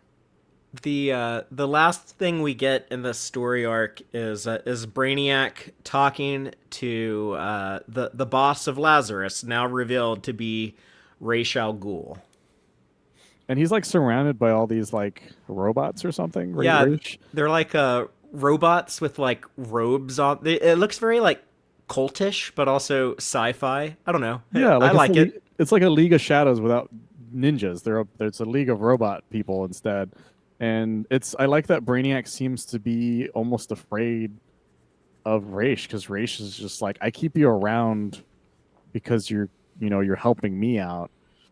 And he's like, yeah, he says I often doubt your methods, meaning like at any moment he probably could kill Brainiac if he wanted to, meaning that it shows how dangerous this version of Ra's al Ghul is. Like Batman probably couldn't deal with this version of Ra's, especially Absolute Batman, because he's not Absolute Batman's not really a detective type of thing. He didn't go around training with Tibetan monks type of thing. This race would probably fucking fold him like a pretzel type of thing. But we don't really know what's, at least at the moment, we don't really know what his plan is. We don't know what he wants with Superman. Because he mentions once the Superman kneels at the feet of his holy father, Ra's al Ghul. It's like, what does that mean? What do you mean his holy father? Mm-hmm. Like, like I know now because I've read past this point, but I don't want to say. But that's the thing. There's so much going on. This is all set up, which is what I like about it. It's the way Ultimate Spider-Man was, which is like there's the first 6 issues are all like now you know what this character is about. And from here on, it's going to be him versus the world. And I think that's fun because it eases you into this universe with 6 issues instead of just being like and go like anything else could have done. Now, my question for you before we sign off is the creative choice to make Ra's al Ghul the first big bad of Absolute Superman. Instead of using like an actual traditional Superman villain, which Superman does have, he has a decent rogues gallery. There's some, I think, some underappreciated characters in there. But how do you feel about like this choice to be like, no, we're gonna put him up against Ra's al Ghul? I found it fascinating. I wasn't upset by. I thought I would be upset by it once it was revealed, once they show Raish, but I realized like this is what a different universe is all about. This is why Absolute Universe can work because the point of the reason the New 52 didn't work was because they're like this is a whole new history, but everybody still fought everybody they used to fight, type of thing, no matter what. Like Lex still fought Superman, and Superman still fought Metallo, and Superman still fought Brainiac, and he still fought Mixil Spitlick or whatever. It's like, you know what? What if the universe panned out differently? What if Batman was the one who had to deal with Mixil Spitlick? What if Wonder Woman had to deal with fucking Bizarro for some reason? Like play with that idea. Play with the idea that this is a new universe, and we shouldn't have to have villains fighting the guys they always fight because nature dictates it or some shit. Yeah. Like this is a new universe. Like maybe Ra's al Ghul will fight Superman as we know that's happening. Maybe Superman will get into fight with fucking Dr. Psycho. Like we don't really. That's what I like about Jason Aaron's Superman stuff is that of his Absolute Universe stuff is that he's the only one right away who's like, I'm going to give you a Superman villain, but I don't want him to be the main villain of this. I want the main villain to be somebody you never expected, type of thing. Because I never would have guessed Ra's. That's the reason I never connected it. I had no reason to suspect that Ra's al Ghul would be Absolute Superman's first villain. I thought it was some cheeky ass Lex Luthor thing. Right. Like Lazarus, Lex Luthor. They both begin with the letter L. I guess that's where it's going. And then that's why it never occurred to me that Ra's would be the main bad guy to Superman's first giant arc in his Absolute Universe. Because Batman fought Black Mask as normal. Batman's fighting Bane right now as normal. Wonder Woman is dealing with a lot of like gods and stuff like as of normal. Minotaurs, that sort of thing, like other Amazonians. It's like everything is still kind of basic for some of them. Even Martian Manhunter dealing with the White Martians, like and Flash dealing with the Rogues, and like sort of different versions of Grodd in them. And same with which one was the other one? Green Lantern. Green Lantern has Hector Hammond in it, type of thing. The only person who out the gate seems to be getting somebody different besides them and Absolute Evil seems to be Ollie, because apparently he's fighting Absolute Jeffrey Epstein. So we'll see how that plans out.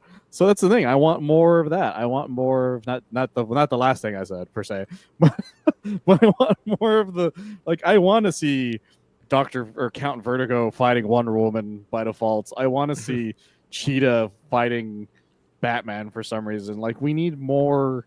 There should be more variety with that, and I feel like not everybody is playing with it the way Jason Aaron is.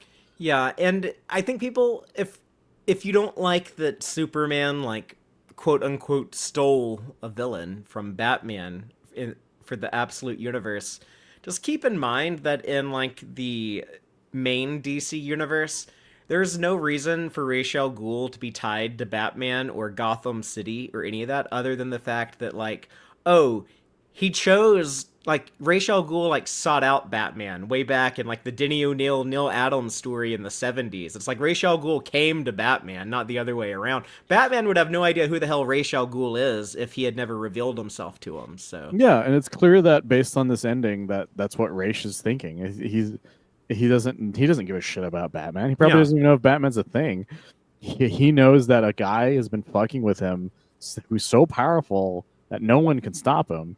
Of course, Raish is going to be like, that guy needs to be on my side, which should explain why everybody wants to keep him alive, type of thing. Because everybody, like everyone, all the orders are like, we need to bring him in alive, every single order. yeah. And then we don't know what the Omega Men's fucking thing, what they want with Superman. Maybe they want him to fight Raish, that kind of thing. Again, I know all the answers to these, but I don't want to ruin any of it. But Yeah, that's the thing. That's what makes these first 6 issues so interesting. Is by the time that you're done, you know more about Kal-El himself, but you're given the setup of what this world is and what he's up against, and then from here on, it's him against Lazarus, and whether or not the Omega Men are a good are going to be his allies or not, we don't really know, because they seem just as dangerous, cutting off generals' legs and shit. Like, you don't really know what to trust. Uh, you're more ahead than I am. I've read at least like the next 2 issues, and I'm so excited to talk about more of Absolute Superman though, because like issue 7 of the series, that's when we get the Brainiac backstory, which is really cool. But yeah, I don't really have much else on this first 6 issue story arc, other than to say like I'm very curious to see how the next arc resolves a lot of the stuff, and I'm very looking forward to reading up to issue 12, which I think comes out like next week. I think issue 12 comes out. I'm actually curious because I want to know too, because I want to know when this ends, or when the specific arc ends. I need to read issues 10 and 11. I have them around, but just haven't gotten around to them yet. But I'm definitely aligned to read on right now. It comes out in 2 days.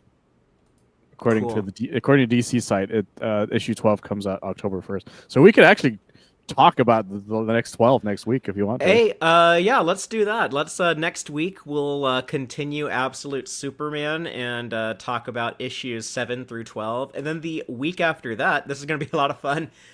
Even more Peacemaker, but Peacemaker season 2 will be concluded, and there's some big tie-ins to some recent Superman content.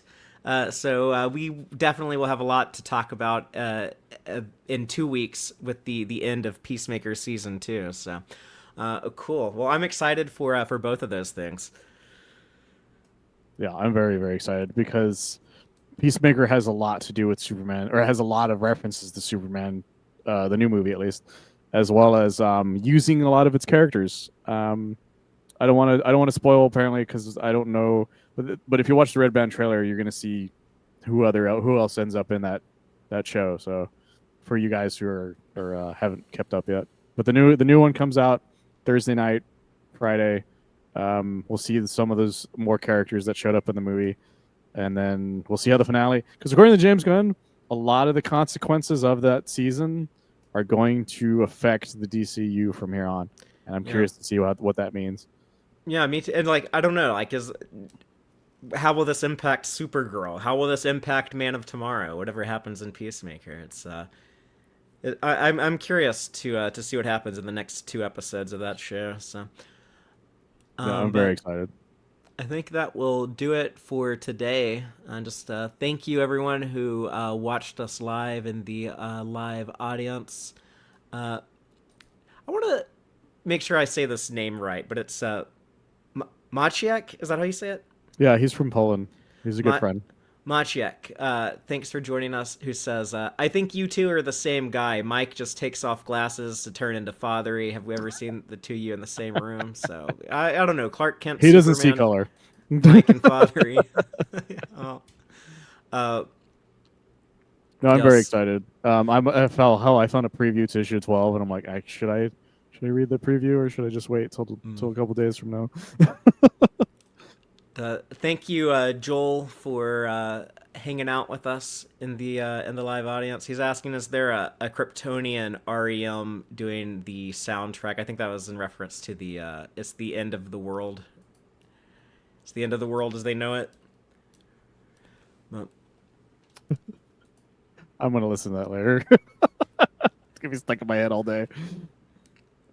So that's the plan. Is next week, Absolute Superman issues 7 through 12, and then the week after that, Peacemaker season 2. So. And we'll go ahead and call it a night. And until next time, as always, keep it super, y'all.